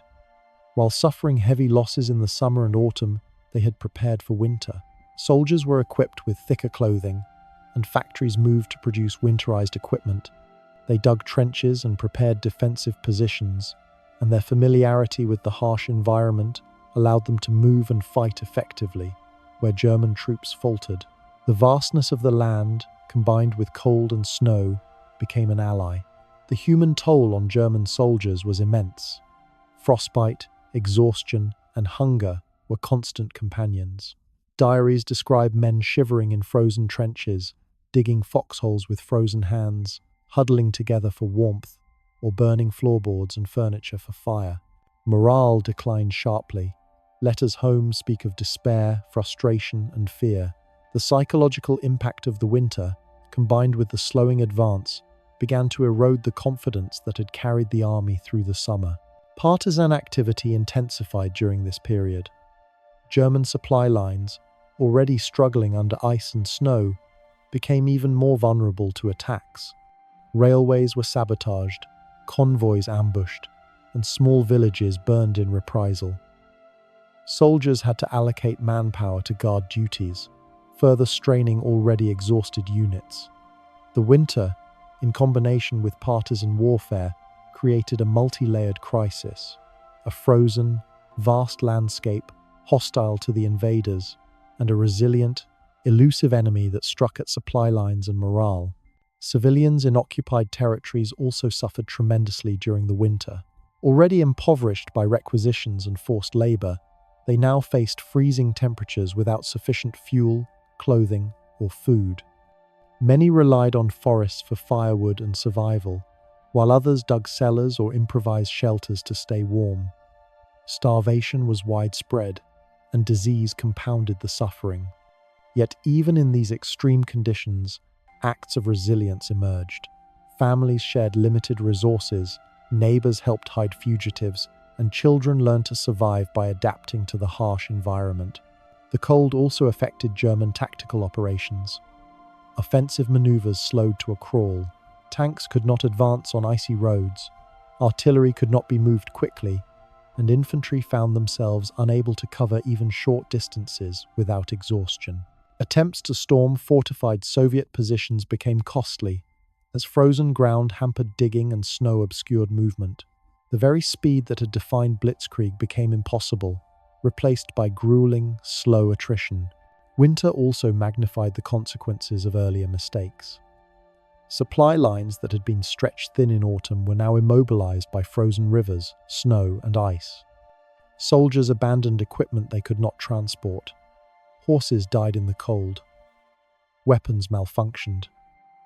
The human and material cost of continuing the offensive grew daily. The Wehrmacht was no longer the invincible force it had seemed during the summer. It was vulnerable, worn, and increasingly desperate. Yet even in these conditions, the German army displayed remarkable discipline. Soldiers improvised, using makeshift clothing, melting snow for water, and creating rudimentary shelters. Engineers worked around the clock to repair roads and vehicles. Commanders adjusted tactics, relying on small, coordinated advances and defensive positions rather than rapid maneuver. The army endured, but at a cost measured in frostbite, exhaustion, and lost lives. The winter of 1941 revealed the limits of human endurance in warfare. It was a struggle not only against an enemy, but against the environment itself. The vast Russian landscape, the freezing temperatures, and the logistical impossibilities became as lethal as bullets and artillery. For German soldiers, the cold became an enemy that could not be negotiated, captured, or outflanked. And yet, the same winter revealed Soviet resilience. Soldiers adapted to the conditions, supplies were moved from interior factories, and defensive lines were strengthened. The winter bought the Red Army time to regroup, replenish forces, and prepare for counteroffensives. The environment, combined with the depth of Russian territory, shifted the strategic balance. And so, one is left to reflect. When a military force is well trained, well equipped, and experienced, But utterly unprepared for the environment it faces, can human skill and technology ever fully compensate for the power of nature itself? By late December of 1941, after months of relentless advance, the German army found itself on the outskirts of Moscow. The city loomed ahead, a prize that Hitler had demanded with the certainty of a man confident in victory. Yet the conditions surrounding the German forces had shifted dramatically. Exhaustion, logistical failure, freezing temperatures, and the sheer depth of Russian territory had slowed the blitzkrieg. Moscow had not fallen. Instead, it had become a fortress of resilience, prepared to resist, endure, and eventually strike back. The first snow had arrived weeks earlier, blanketing the plains and forests in a deceptive calm. Soldiers trudged through drifts, their boots frozen and soaked, faces red from frostbite, limbs stiff with cold. Tanks that had once spearheaded rapid advances were now slowed to a crawl, their tracks struggling to grip icy terrain. Artillery and supply wagons were immobilized on frozen roads. The very speed that had carried German forces across Europe was now impossible in the snow-laden fields outside Moscow. The Soviet defense had been methodical. While German troops had fought their way through smaller cities, villages, and forests, the Red Army had used the time to regroup, reinforce, and winterize their positions. Moscow itself became the focal point of a massive defensive effort. Trenches were dug, anti-tank obstacles placed along roads, and every building became a potential fortification. Soldiers and civilians alike worked tirelessly, reinforcing walls, constructing barricades, and preparing for siege. The city had not surrendered. Instead, it had become an unyielding bastion against invasion. Behind the lines, Soviet reinforcements arrived from the east, drawn from Siberia and the Urals. These troops were seasoned in winter combat, dressed in thick clothing, and accustomed to the harsh conditions of Russia. While German forces struggled with frostbite and frozen equipment, these soldiers brought not only manpower, but an intimate knowledge of how to survive and fight in severe cold. They replenished depleted units, strengthened fortifications, and brought a psychological boost to defenders who had endured weeks of bombardment and the constant threat of assault. German command underestimated the Soviet capacity to resist. Hitler insisted on pushing toward Moscow, expecting the speed of summer operations to carry his troops through the winter. But the combination of exhausted men, immobilized vehicles, and increasingly resilient defenses meant that every kilometer became costly. Soldiers froze on the march, food shortages became critical, and morale began to deteriorate. Reports of frostbite and disease were mounting, and officers struggled to maintain order. The army that had seemed unstoppable a few months prior now confronted limits imposed not by strategy but by environment and endurance.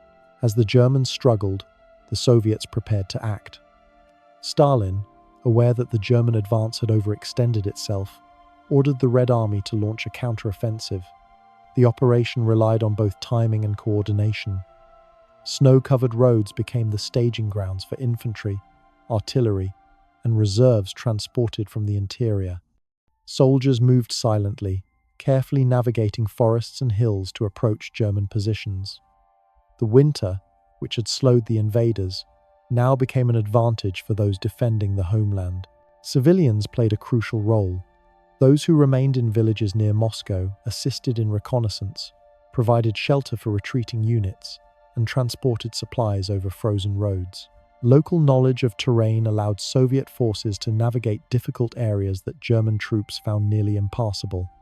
The involvement of ordinary people blurred the line between military and civilian life, demonstrating the interconnectedness of survival and resistance.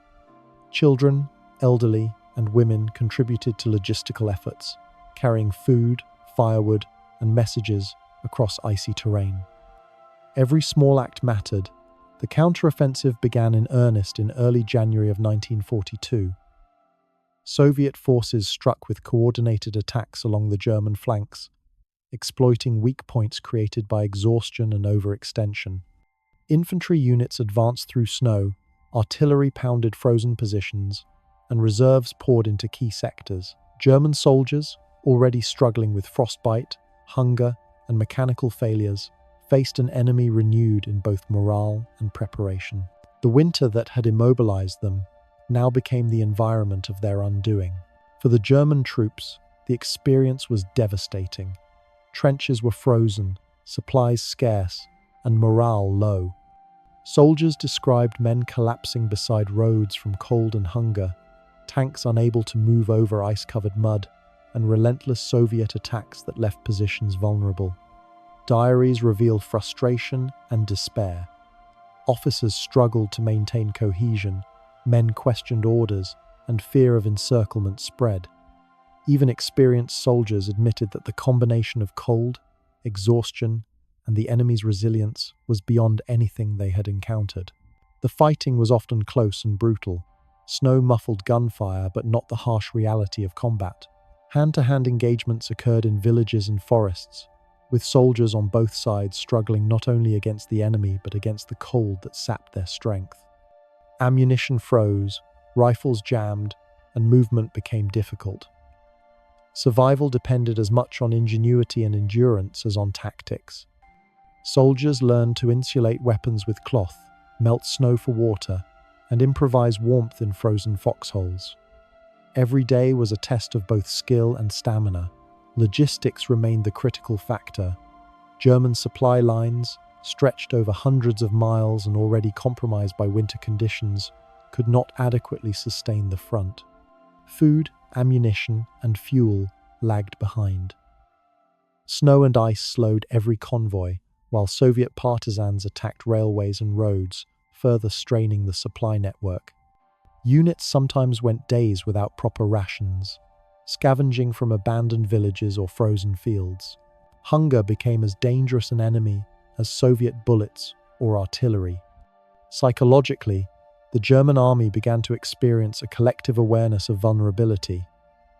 What had seemed invincible in the summer, the coordination, speed, and surprise of blitzkrieg, was now faltering. The land itself, with its frozen rivers, dense forests, and icy plains, seemed to fight alongside the defenders. Letters home speak of soldiers' growing despair, fatigue, and longing for warmth and rest. The perception of invincibility had shifted into a humbling confrontation with limits. Soviet forces, conversely, were invigorated. The counteroffensive, though costly, demonstrated that organized planning, knowledge of terrain, and adaptation to environmental conditions could reverse momentum.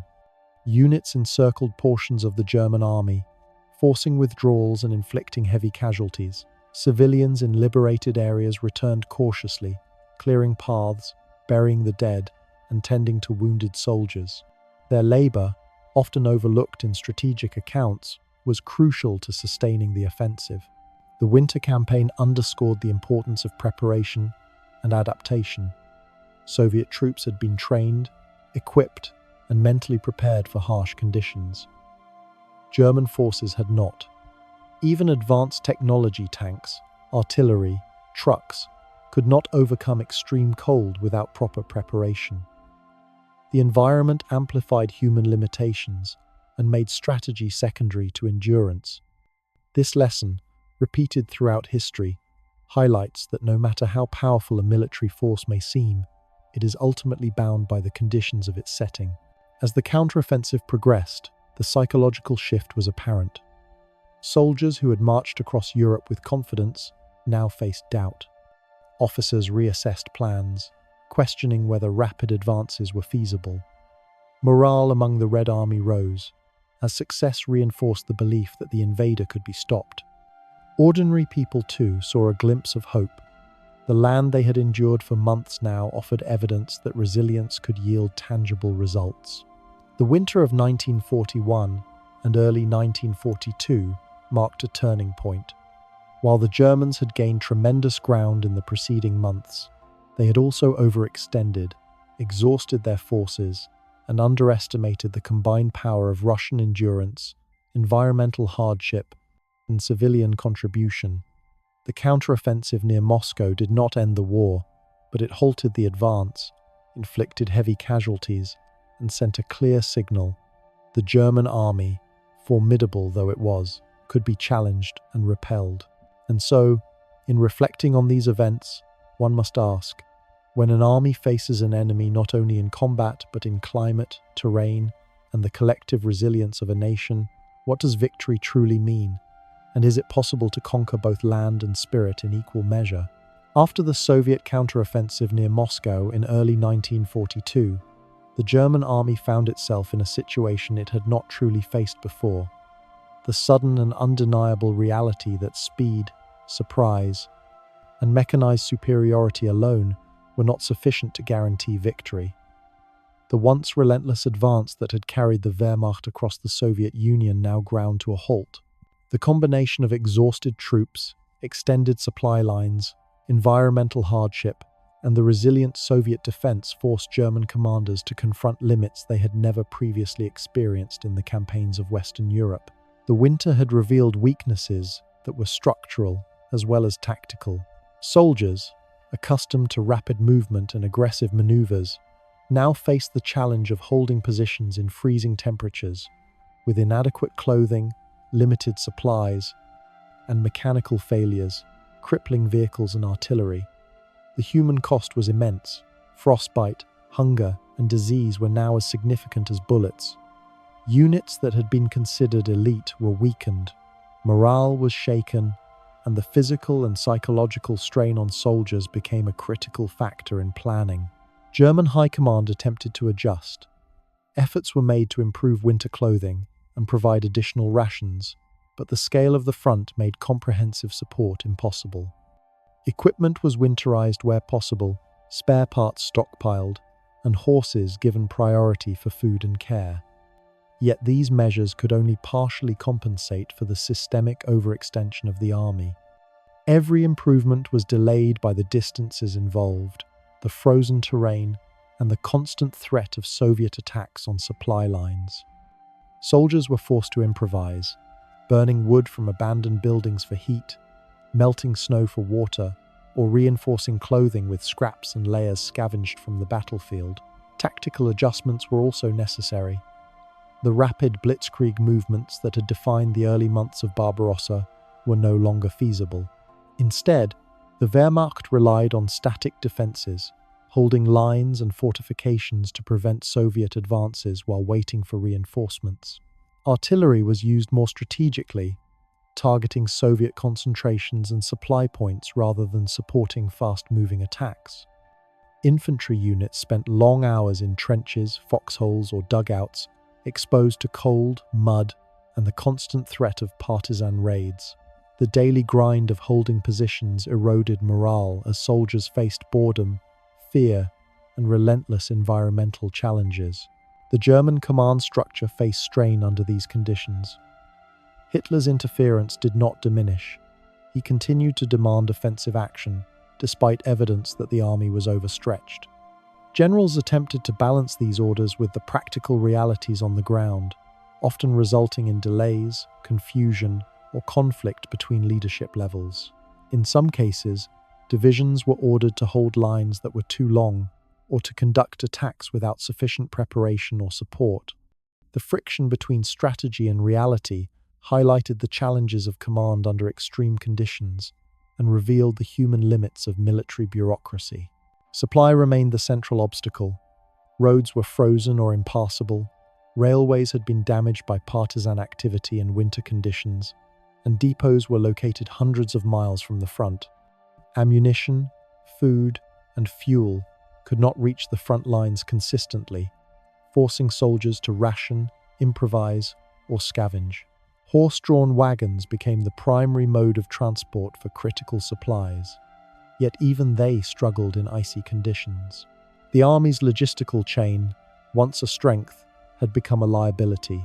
Without adequate supplies, even well-trained units could not function effectively, and the winter revealed just how dependent the German advance had been on continuous resupply. Soviet forces, having absorbed the shock of the German advance and the momentum of their counteroffensive, adapted quickly. They reinforced defensive lines, redistributed supplies, and rotated troops to maintain readiness. Siberian divisions, trained and equipped for harsh winter conditions, proved particularly effective, moving through snow and ice with a mobility that German units could not match.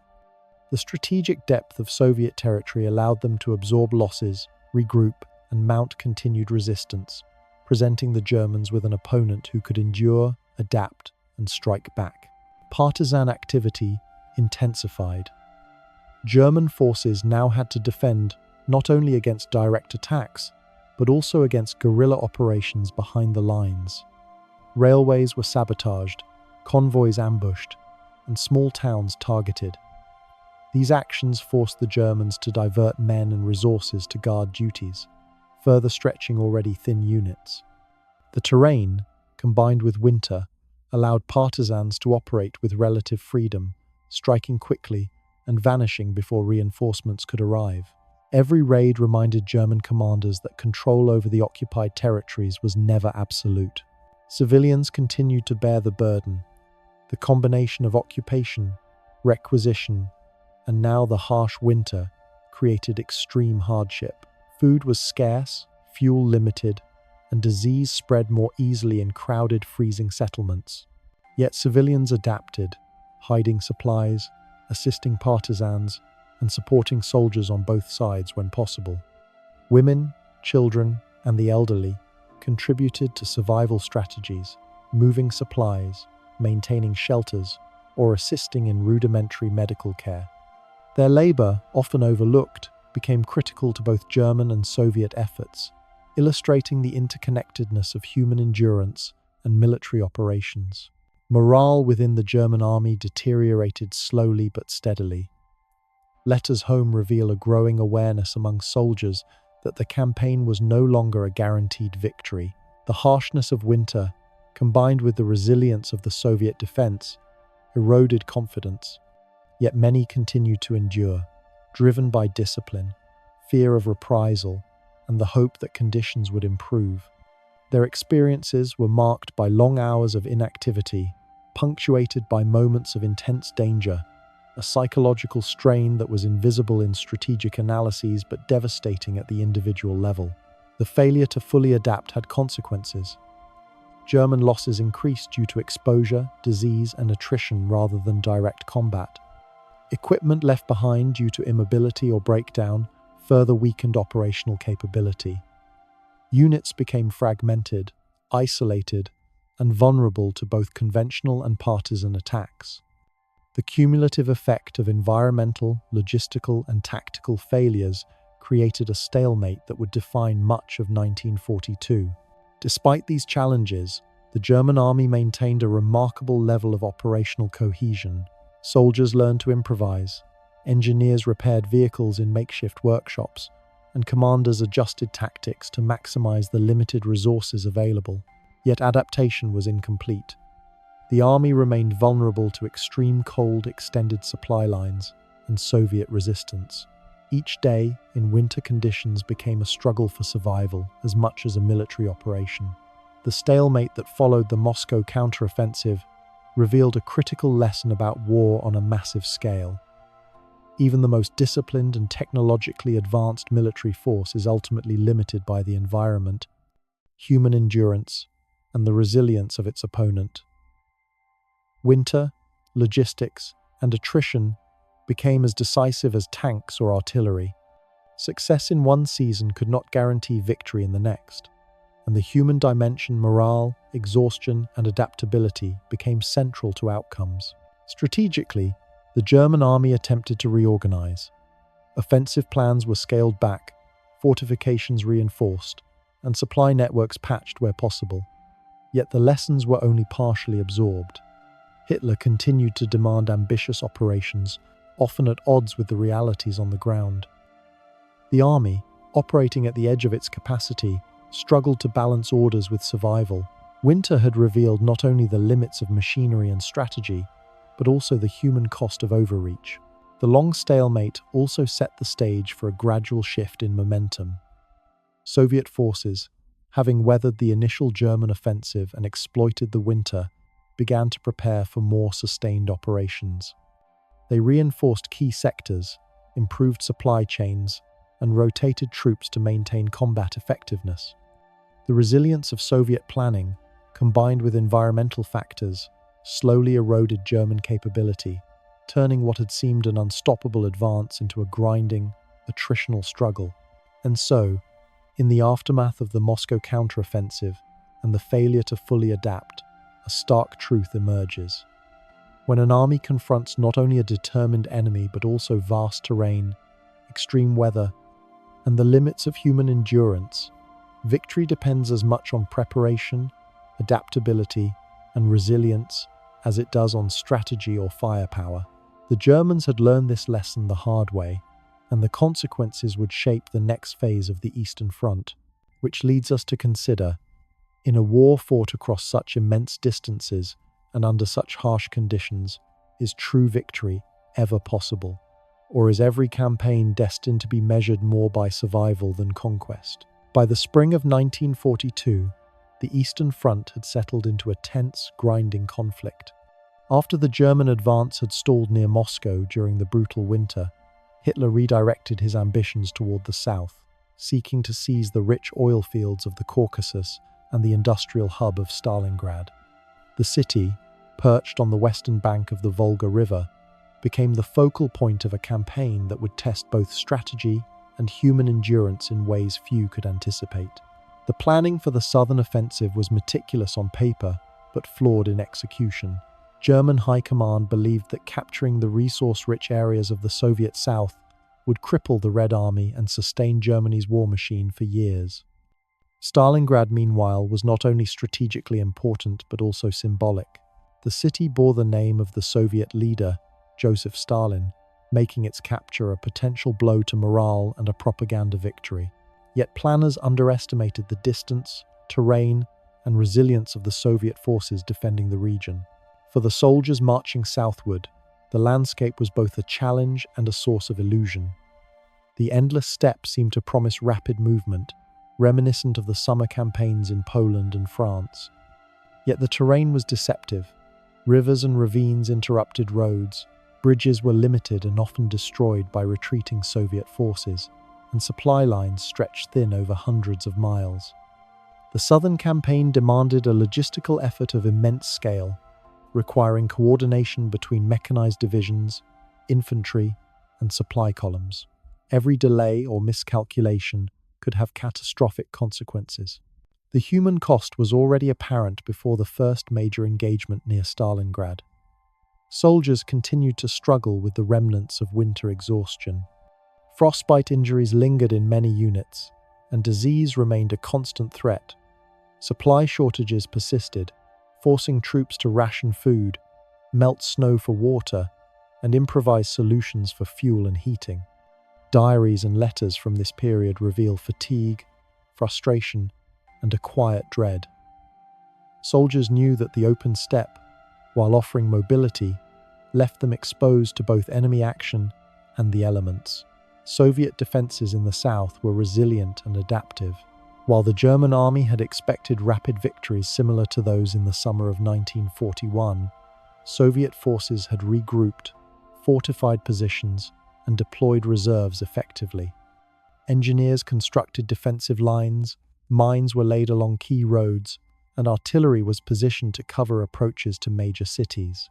The Red Army also employed scorched earth tactics, destroying infrastructure, food stores, and resources that might benefit the advancing Germans. Every kilometer of advance required the German army to navigate resistance, natural obstacles, and the logistical challenges of a stretched supply line. Stalingrad itself posed unique challenges. The city was industrial, densely built, and situated along the Volga, which provided both a supply line for defenders and a natural barrier. The buildings, factories, and warehouses offered defenders countless opportunities for ambush and defense. German planners initially anticipated capturing the city quickly, believing that its symbolic value would encourage rapid surrender. Instead, the urban environment slowed every advance, forcing combat into narrow streets, rubble-strewn factories, and fortified buildings. Infantry, often unsupported by armor or artillery due to logistical delays, faced brutal street-to-street fighting. Civilians, trapped within Stalingrad and surrounding areas, became part of the struggle for survival. Many had remained in the city despite evacuations, relying on cellars, basements, and improvised shelters to survive bombardment. Women and children assisted in constructing barricades, transporting supplies, and tending to the wounded. Every act of resilience mattered, whether delivering water to a soldier in a frozen trench or maintaining hidden pathways for Red Army units. Survival in Stalingrad was a daily negotiation between danger, endurance, and adaptation. The German advance initially relied on combined arms tactics, with tanks spearheading attacks and infantry following to secure captured ground. Yet the vast distances, deteriorating infrastructure, and increasing Soviet resistance complicated coordination. Tanks became vulnerable on open plains, while infantry advanced slowly through contested territory. Communication breakdowns and supply delays meant that units were frequently isolated, forced to improvise, and dependent on local initiative to continue. Success often depended on the initiative of small commanders rather than centralized control. As the Germans pressed towards Stalingrad, the winter's lingering effects continued to shape the campaign. Roads remained difficult, especially during the thaw, when mud replaced ice as the primary obstacle. Vehicles became mired, artillery pieces slowed, and foot soldiers struggled to maintain pace. Even in spring, the environment dictated movement, forcing units to adapt constantly. Soldiers learned to improvise by creating makeshift corduroy roads from timber, using local rivers for transport, and scavenging materials from abandoned villages.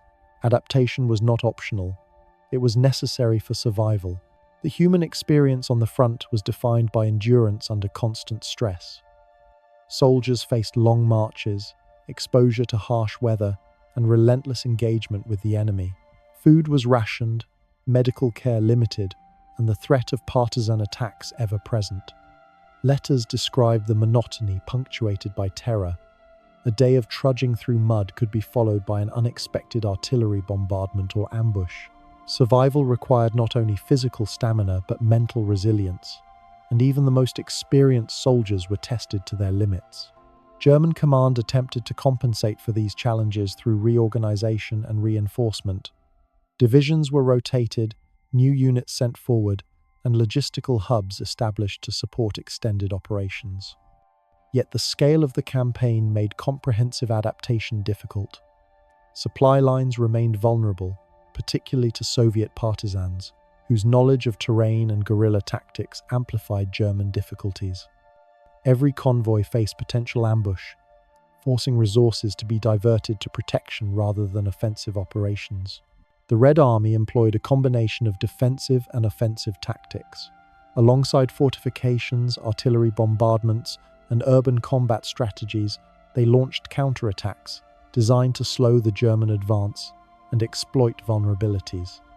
Reserves from Siberia and the Urals were moved forward, often traveling vast distances under difficult conditions to reinforce critical sectors.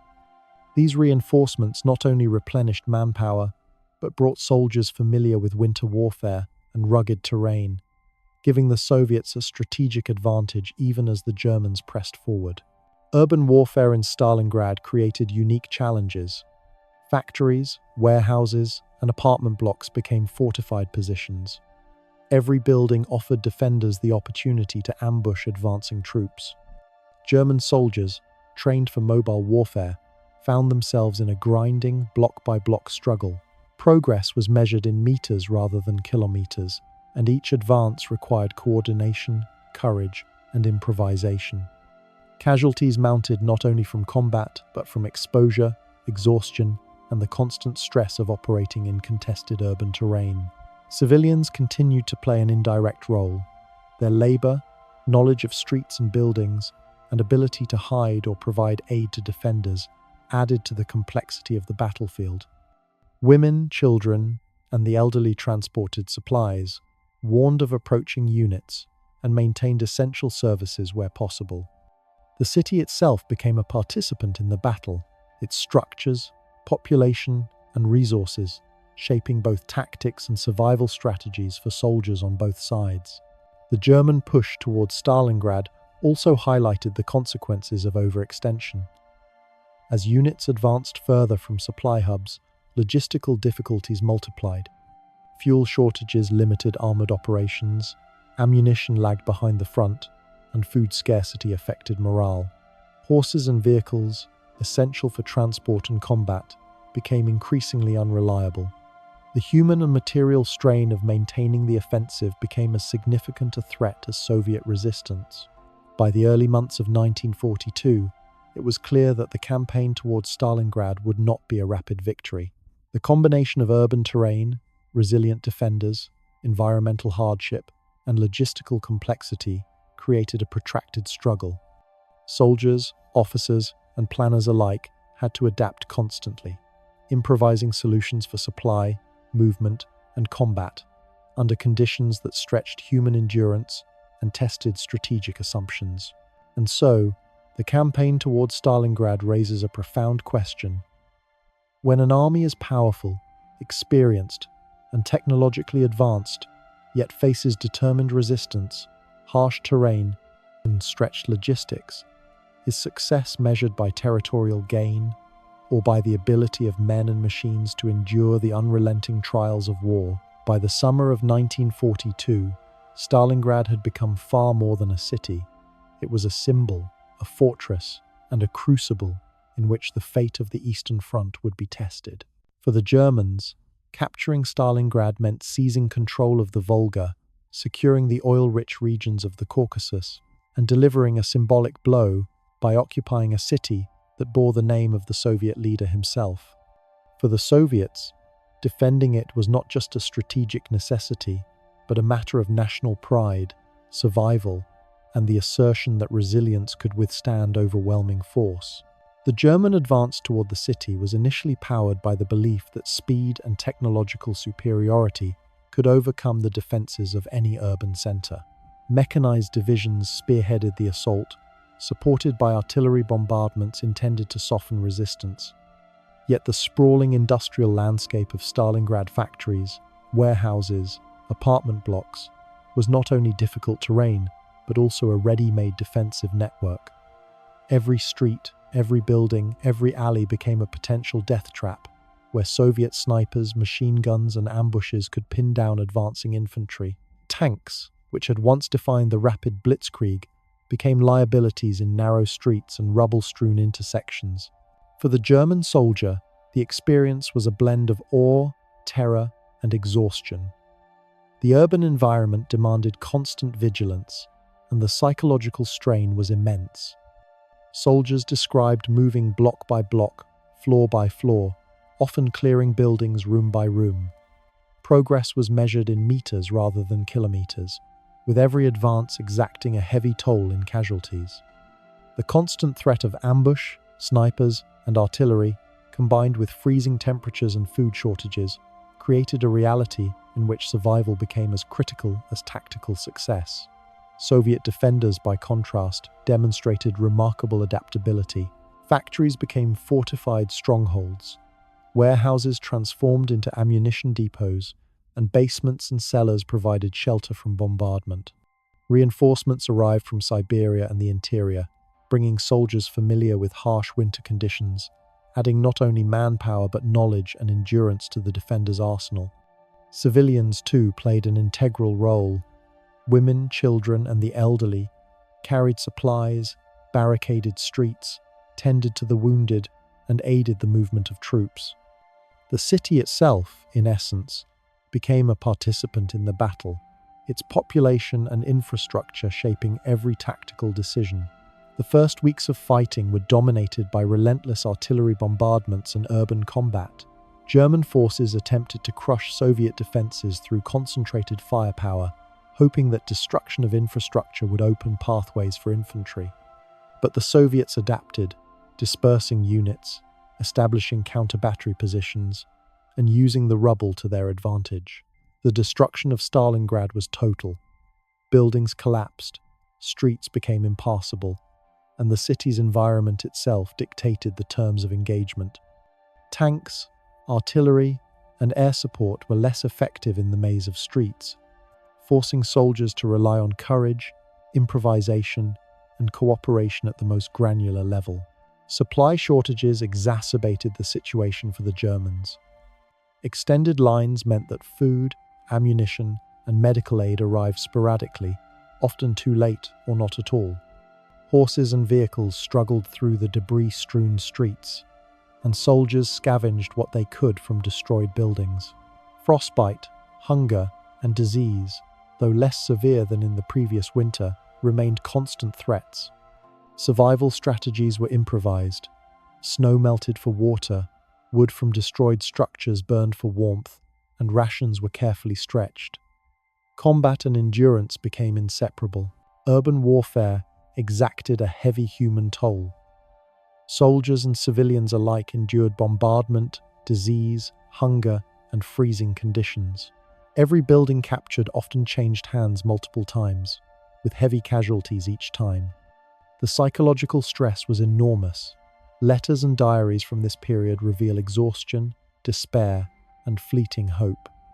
Soldiers relied on routine, camaraderie, and ingenuity to maintain morale, while civilians contributed through labor, guidance, and sheltering the wounded.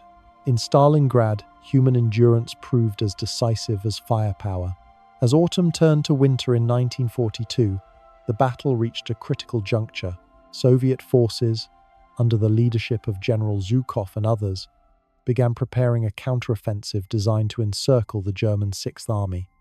The city's defenders had absorbed the German assault, inflicted heavy casualties, and remained resolute despite suffering. Siberian reinforcements, familiar with winter warfare, moved into position, bringing both manpower and specialized training. Soviet planning combined knowledge of the terrain, timing, and reserves to create a pincer movement aimed at cutting off the overstretched German forces. Operation Uranus, launched in November 1942, capitalized on the Germans' overextension and the vulnerability of their flanks, which were held by Romanian, Italian, and Hungarian allies poorly equipped for winter combat. The Soviet offensive quickly encircled the German Sixth Army, trapping over 200,000 soldiers in and around Stalingrad. The Germans, already struggling with supply shortages, freezing temperatures, and urban combat, now faced an existential crisis.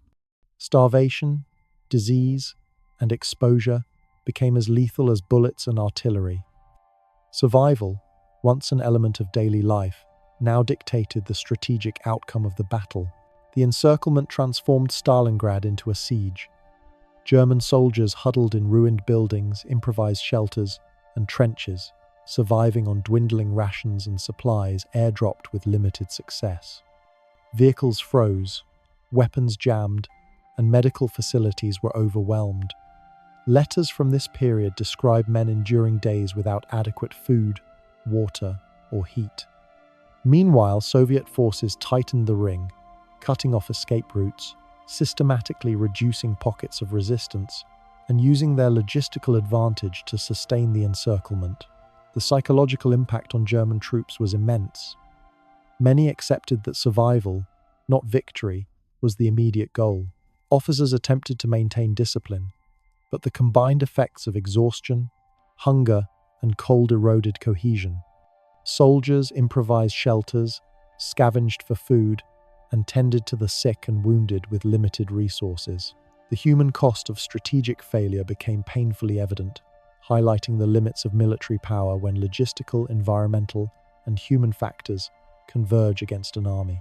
For the Soviets, the victory at Stalingrad demonstrated the effectiveness of preparation, adaptability, and coordination.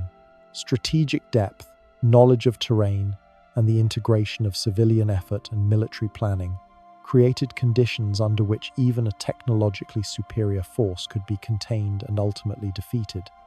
Civilians who had survived the early bombardments played roles in logistics, medical care, and fortification repair, underscoring the interconnectedness of societal resilience and military strategy. By February 1943, the German Sixth Army surrendered. Over 190,000 men were captured, and the loss reverberated across the Eastern Front. Stalingrad had shifted the strategic momentum. The initiative passed to the Soviets, the myth of German invincibility was shattered, and the Eastern Front became a theatre of attritional struggle in which endurance, adaptation, and human resilience increasingly determined outcomes. The battle revealed that victory in modern warfare was not solely a function of weapons, speed, or planning, but also of the ability to withstand extreme conditions, maintain morale, and leverage both human and environmental resources. The aftermath of Stalingrad left both sides scarred but illuminated crucial lessons.